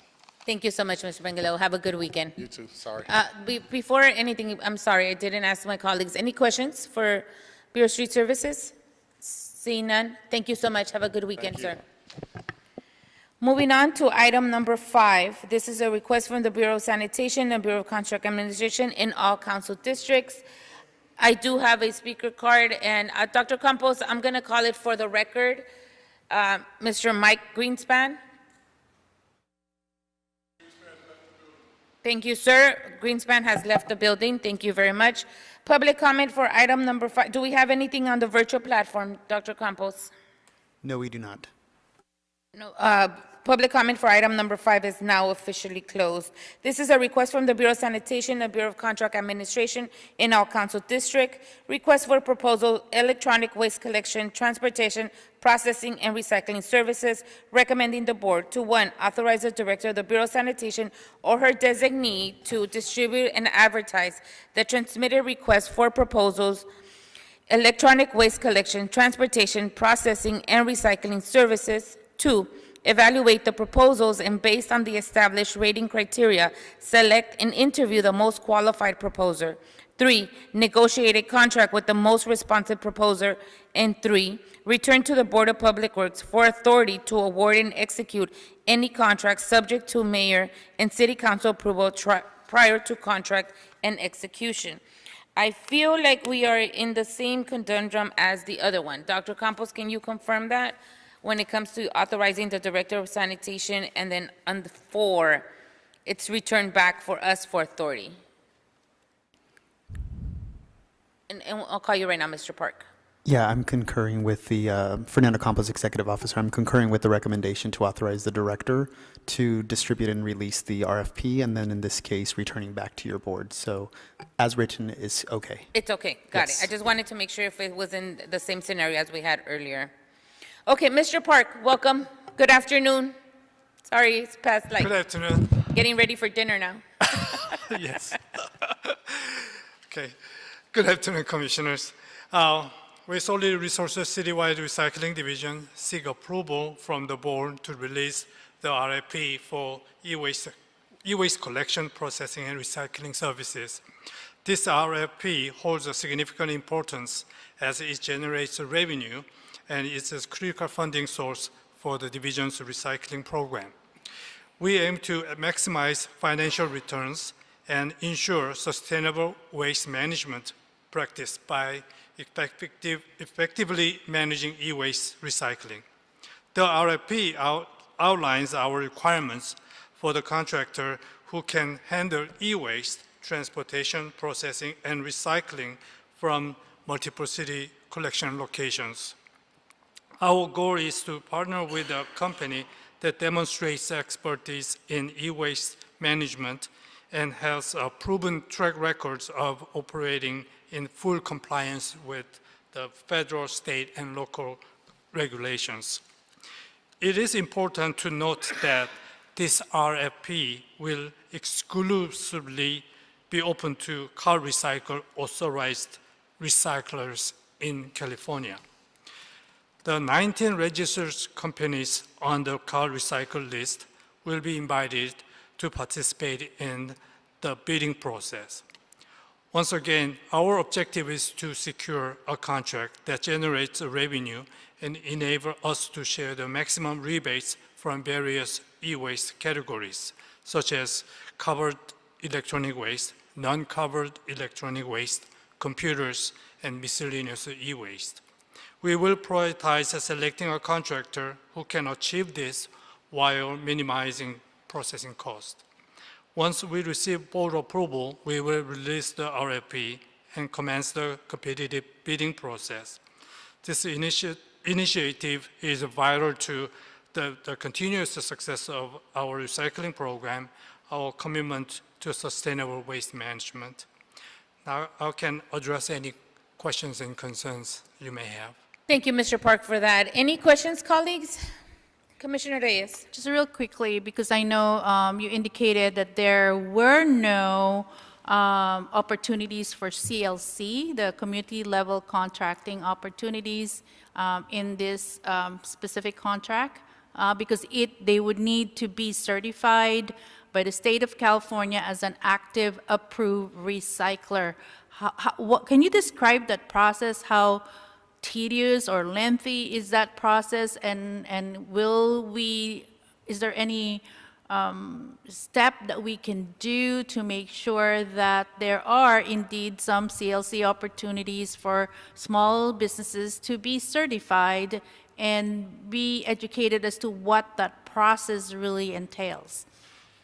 So we looked at this CLC opportunity while we Yes. drafting board report. I appreciate that. Yeah, and unfortunately we didn't find it.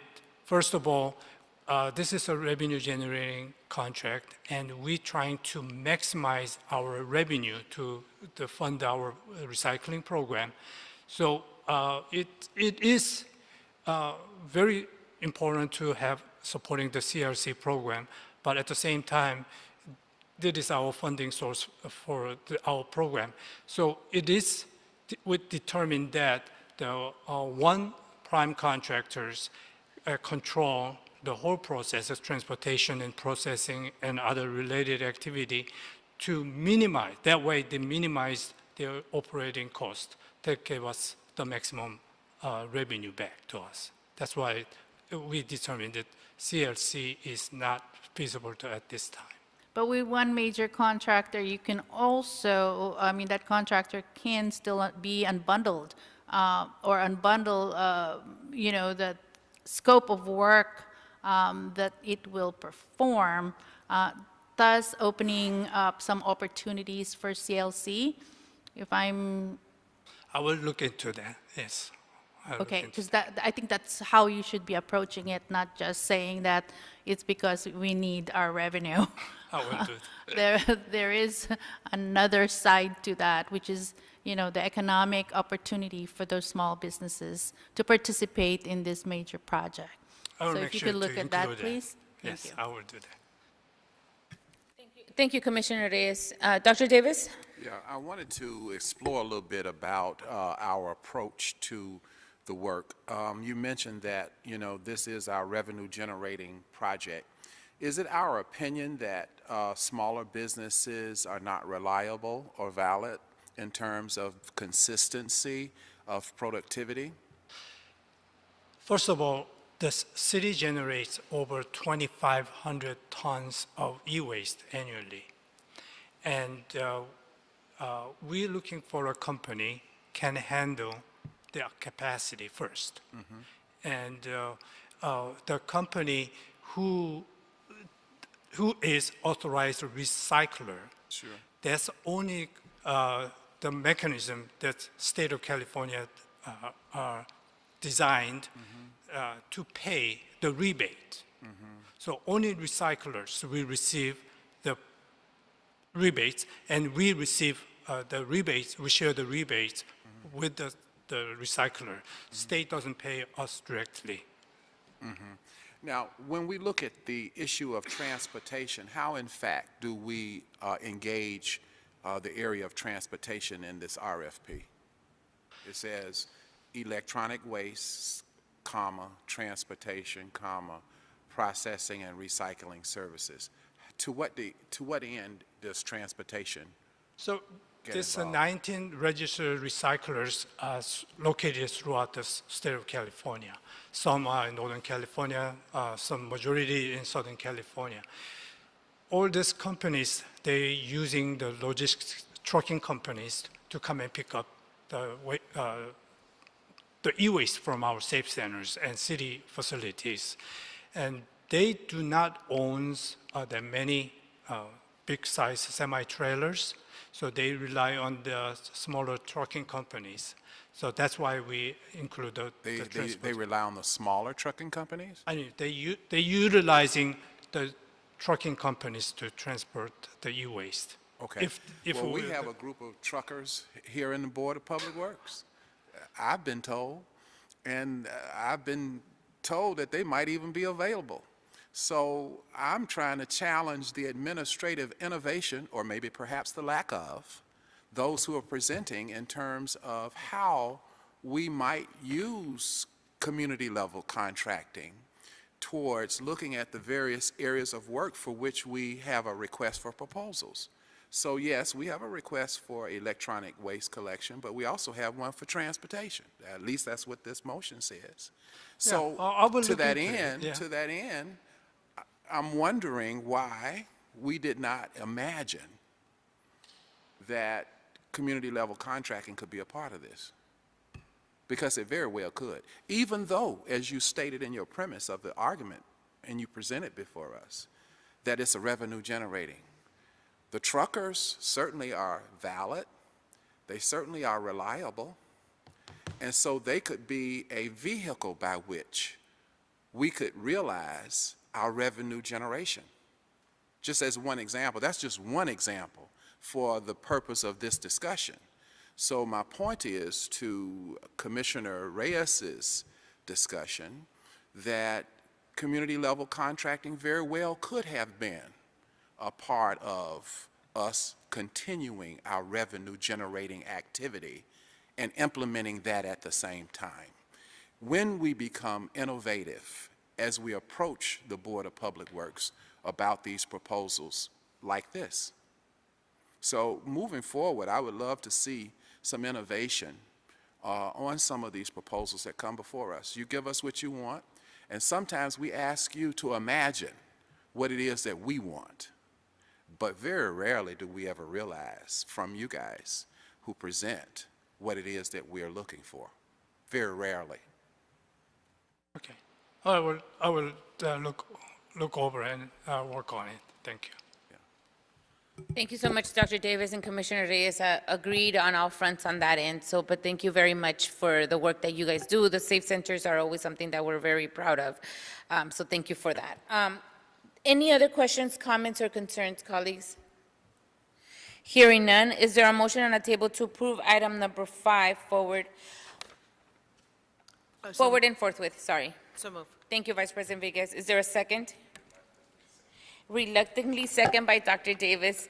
Dr. Campos, there's a first by VP Villegas and a second by Dr. Davis to move item number 5 forward and forthwith. Yes, we'll start the voting tabulation. We'll start with you, President Garcia. Aye. Vice President Villegas. Aye. President Pro Tem Davis. Aye. That's an aye. Reluctantly, aye. Commissioner Corzan. Aye. And Commissioner Reyes. Aye. This motion is adopted and carries unanimously. Thank you. Great. Thank you very much, Ms. Benson. Good to see you again. All right. Thank you very much, Mr. Park, and have a good weekend to you both. Moving on to item number 6, Mr. Mike Greenspan, the public speaker card I have here, has left the building. Thank you very much. Is there any public comment on item number 6 via the virtual platform? President Garcia, we do have one caller with their hand raised on item number 6. Call-in user _1. Call-in user _1. If you can please identify yourself. You'll have 2 minutes to speak under item number 6. Yes, Goat Puppet, famous food critic. Yes, as you know, it's been a long, long agenda. And the Madam Chair broke Goat Puppet's heart, throwing out my emissaries, the Honorable Dr. Mike Greenspan, and the Honorable Dr. Armando R. Herman. This is regarding the North Alpha Sewer Rehabilitation Unit, item 6. Please stay on topic. Yes, you fucking cunt. I'm getting to the sewer. Well, get on with it. I am. Stop bothering me too, whoever you are. So, we're very interested in shit.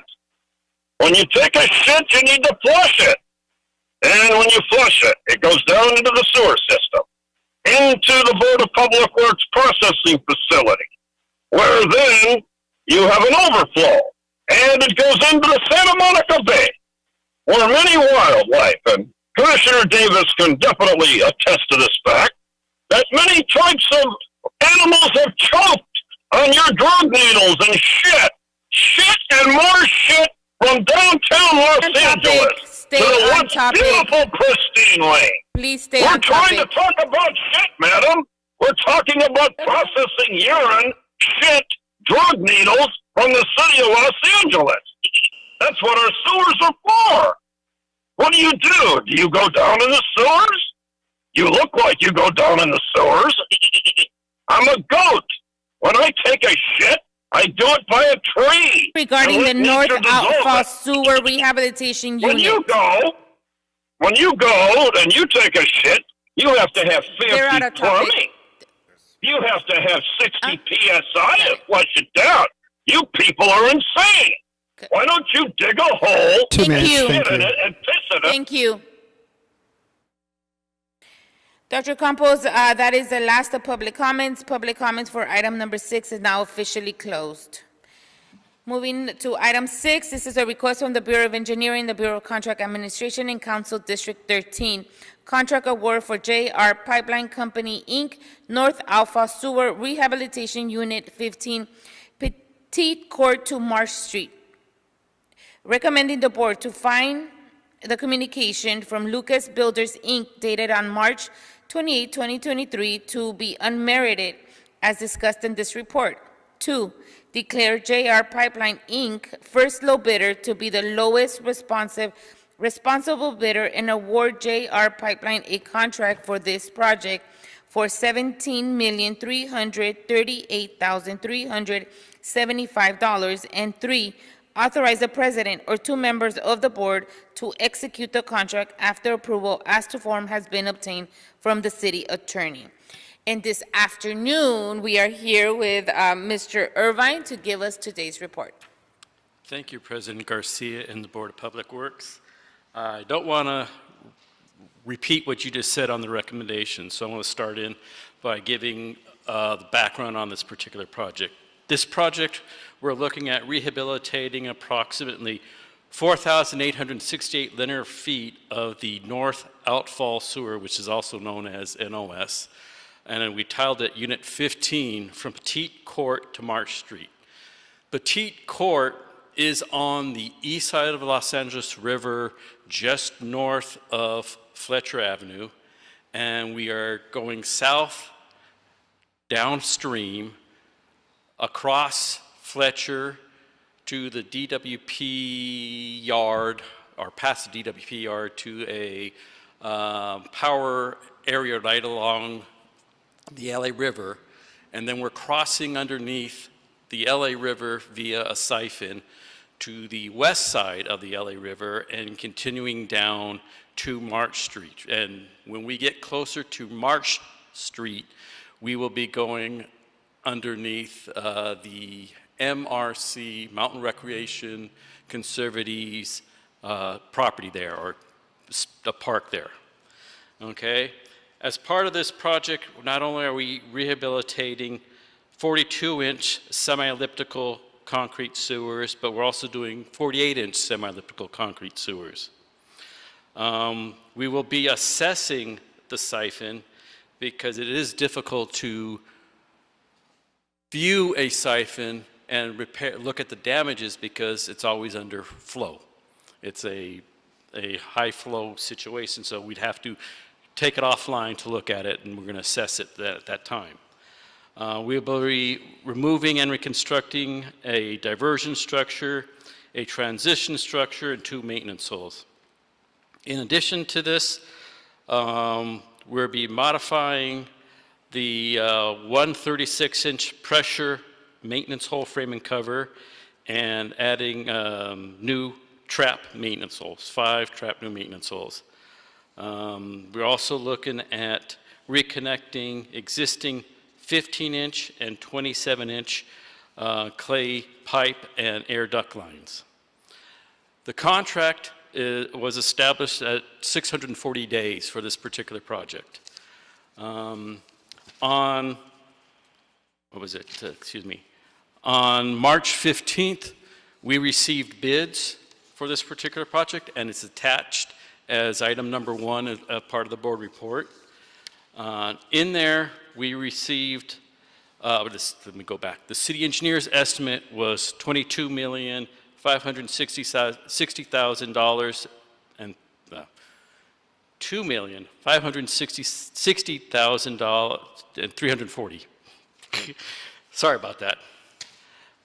We received a low bid from JR Pipeline, which was for the amount of $17,338,375. That represents a 23.15% lower bid than what the city engineer's estimate was.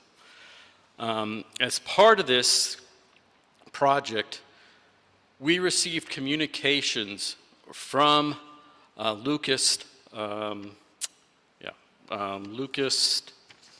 Builders, Inc., okay, and they submitted the protest. So I'm going to read what the communication is directly from the board report here. In a letter dated March 28, 2023, transmittal number 2, Lucas requested that JR Pipeline's bid be rejected as non-responsive and that the project be awarded to Lucas as the lowest responsive and responsible bidder. Lucas stated that the following reasons for the protest. 1, Lucas stated that JR Pipeline submitted an affidavit without the required notarization, and its bid must be rejected by referencing the bottom of the affidavit form in the bid proposal, Part 4, General Instructions and Information for Bidders, Paragraph 8, Signature sheet and affidavit. Note, all signatures must be properly completed and witnessed by a notary. Number 2, Lucas stated that JR Pipeline listed Hobus Pipe USA, Inc., Hobus, as its supplier of fiberglass reinforced polymer pipe for the dollar value of $1,539,877.65. Lucas recently confirmed through the city that the city's certification of Hobus had expired since February 7, 2023. Lucas indicated that JR Pipeline had bid for the project using materials that the city did not allow. Lucas did receive a quote from Hobus much lower than the listed materials, but Lucas did not list Hobus since the product was not approved by the city. Lucas stated that the JR Pipeline bid is non-responsive and must also be rejected for this reason, and that JR Pipeline would gain an unfair bid advantage using an unapproved project. In regards to this staff's response, staff reviewed the documents submitted by Lucas and JR and made the following determinations with respect to the items enumerated in Lucas's protest. 1, JR Pipeline submitted page 1-4, the signature sheet and affidavit signed by its president and chief financial officer. However, a notary acknowledgement was not provided. The BOE staff contacted JR Pipeline regarding this issue, and JR Pipeline provided the notarized affidavit signature for page 1-4. Los Angeles Administrative Code, LACC, section 10.15, subsection D, recognizes that this affidavit may be remediated, and is not a fatal error, noting that the board, having jurisdiction over the contracting process, may permit any formality in such affidavit to be remediated as to the with requirements and at time prior to award of the contract. In light of all the above, BOE staff recommends that the board exercise its discretion and treat this clerical error as a waivable defect, as an inconsequential and minor deviation which does not give an unfair or competitive advantage. Such this error does not affect the award or eligibility responsiveness. The board, BOE thus recommends that the board waive this irregularity and deem JR Pipeline's bid to be valid, subject to verification of all other bidding requirements as done in the likely situations board report in the past. Number 2, although Lucas alleges that Hobus is not an approved supplier and asserts that JR Pipeline bid is non-responsive on this basis, the weight of the evidence supports a contrary finding. The contract document itself demonstrates that the city intended to allow the use of Hobus as the FRP, or fiberglass reinforced pipe supplier, as well as the fact that Hobus is indeed an approved supplier. Consequently, BOE has determined that objection raised by Lucas with regards to JR Pipeline listing Hobus is without merit. The contract document refers to Hobus. The general requirement section of 2570, reinforced polymer mortar pipe, has various references in the use of an approved product. Revived SB 503 details 111 and F11 specifically includes Hobus as one of the 3 approved products and identifying the key design parameters needed to secure a bid from Hobus. Therefore, the contract documents contemplated Hobus as a supplier of an approved product on their face. When I was talking about SB 503, that's part of the specifications, and details A11 and F1 are part of that specifications, pinning it down. At the time of the advertisement, July 11th, 2023, Hobus had an approved product, and the city subsequently extended this approval. Upon issuing the request for bids, the city approved Hobus had been extended to February 7th, 2023, and again was approved product at the time of the advertisement. While city staff reviewed final testing and data documentation on the city website, it appears that a clerical oversight failed to further extend the approval date on the city website as review of the HOBUS continued. But the city intent to allow the use of HOBUS was apparent in the contract documents as previously discussed. Since then, the city has completed its review of HOBUS documentation. Having found all items acceptable, the city has issued a revised approval letter to HOBUS dated March 29, 2023, with the product's next review cycle set for March 30th of 2027. Therefore, based on the foregoing, the city takes no objection with the listing of HOBUS as part of the bid by JR Pipeline. In addition, the following may provide further context for the board as it considers this aspect of the protest by Lucas. No bidders submitted questions, comments regarding the HOBUS approval during the bid process. Other bidders, including the third low bidder, Spinello, obtained quotes from HOBUS and Channel Line and listed HOBUS in their bids. This fact, too, underscores that the bidders understood or should have understood HOBUS to be an approved supplier.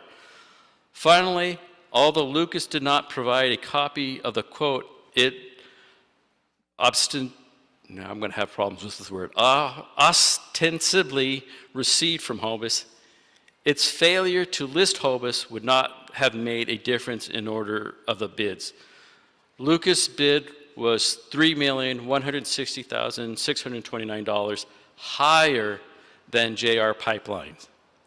Lucas obtained the quote from Channel Line for $1,950,000.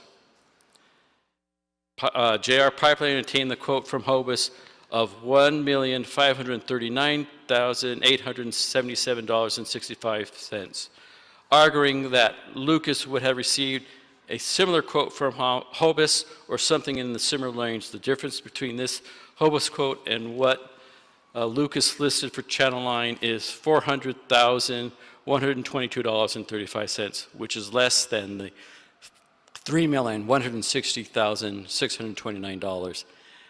And this would not have closed the gap or made the difference in order of bids. No reasons were stated in Lucas' good faith effort documents for not listing HOBUS. HOBUS was not found on the business inclusion summary sheet of Los Angeles Regional Market Procurement, or RAMP service. Therefore, in summary, BOE staff recommends that the board, 1, waive the minor informalities, 2, find the bid proposal submitted by JR to be responsive. Therefore, staff recommends that the board find Lucas' protest to be unmerited. The Assistant City Attorney, Mr. Edward Jordan, and Deputy City Attorney, Ms. Adina Hoppenstead, have reviewed staff's response and concurs with these recommendations. So that's part of that portion of the project. Now, in regards to this particular board report, Bureau of Engineering and PAC did notify both Lucas and JR Pipeline that we were going to the Board of Public Works today for this presentation and potential award.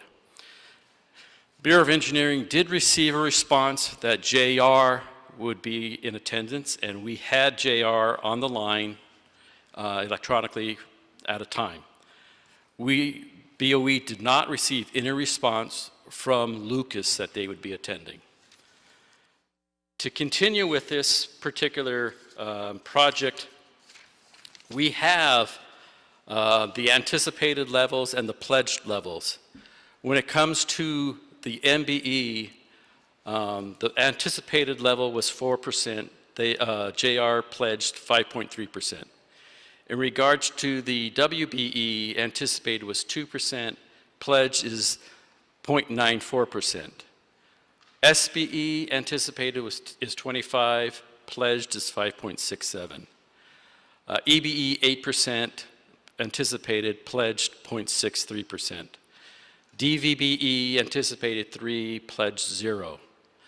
I know that LGBTBE is not one part of the board, but that's 0 right now under anticipated, but it's pledged at 0.31. And OBE, there was no anticipated, and it's pledged at 19.96.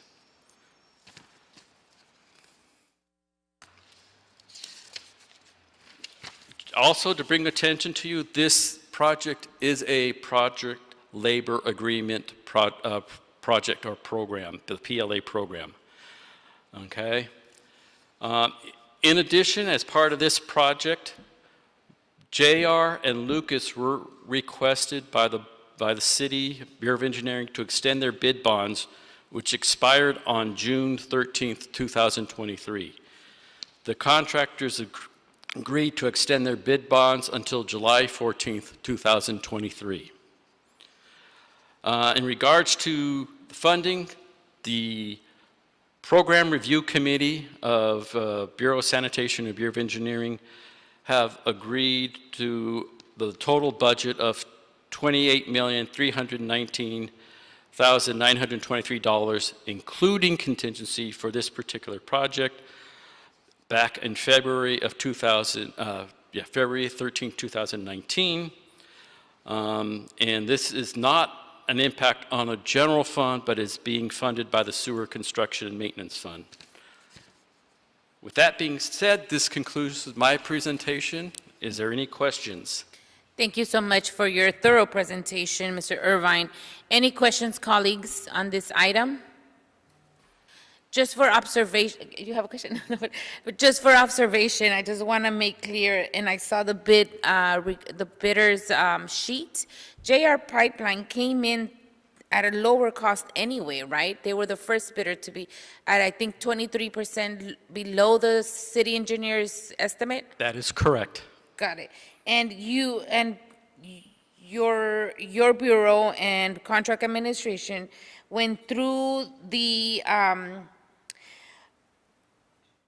revising and making sure that there wasn't any unapproved items in JR Pipeline's bid, right? That is correct. And your conclusion, and also contract administration's conclusion has come, or Bureau of Engineering, I'm sorry, has come to the conclusion that they are using approved items for this project. That is correct. Okay, so it seems to me pretty clear here that this is the best option for us to go by. If you're asking my opinion, yes, thank you. I'm concurring with your recommendation. Yes. Got it. Any other, and I'm really happy it's also a project labor agreement. And also, I just for the record and re-highlighting what you said, Lucas Builders, Inc. is not in the meeting or did not protest, right? They are After not, the letter. Yeah, they're not here. Okay, perfect. Any questions? Got it. It seems like this is clear cut to me. Is there a motion on the table to move item number 6 forward and forthwith? Thank you, Dr. Davis. Is there a second? I second. Thank you, Commissioner Reyes. Dr. Campos, there's a first by Dr. Davis and a second by Commissioner Reyes to move item number 6 forward and forthwith. Yes, let's start the voting tabulation. We'll start with you, President Garcia. Aye. Vice President Villegas. President Pro Tem Davis. Aye. Commissioner Corzan. Aye. And Commissioner Reyes. Aye. This motion is adopted and carries unanimous. Great. Thank you very much, sir. Thank you. Thank you all. Have a good evening. Thank you for being troopers and so professional when, even after this long. I hope you go get lunch. Thank you. Thank you. All right, colleagues, today, as no surprise, is the last meeting of the fiscal year, and it was a very long one, but we're happy we have concluded this year. Happy end of the year, everyone. It's Christmas is the beginning of the end of the year. Christmas is next. Well, for us, this is Christmas in July. Yeah. We are off on recess all of next week, colleagues, and we are back in session July 12th, 10 a.m. on the dot. Management meeting is canceled due to a very long meeting today, and so I just want to make sure everybody gets back to normal. Thank you, everyone. Have a good weekend. Enjoy your time, and thank you, sir, for your services today.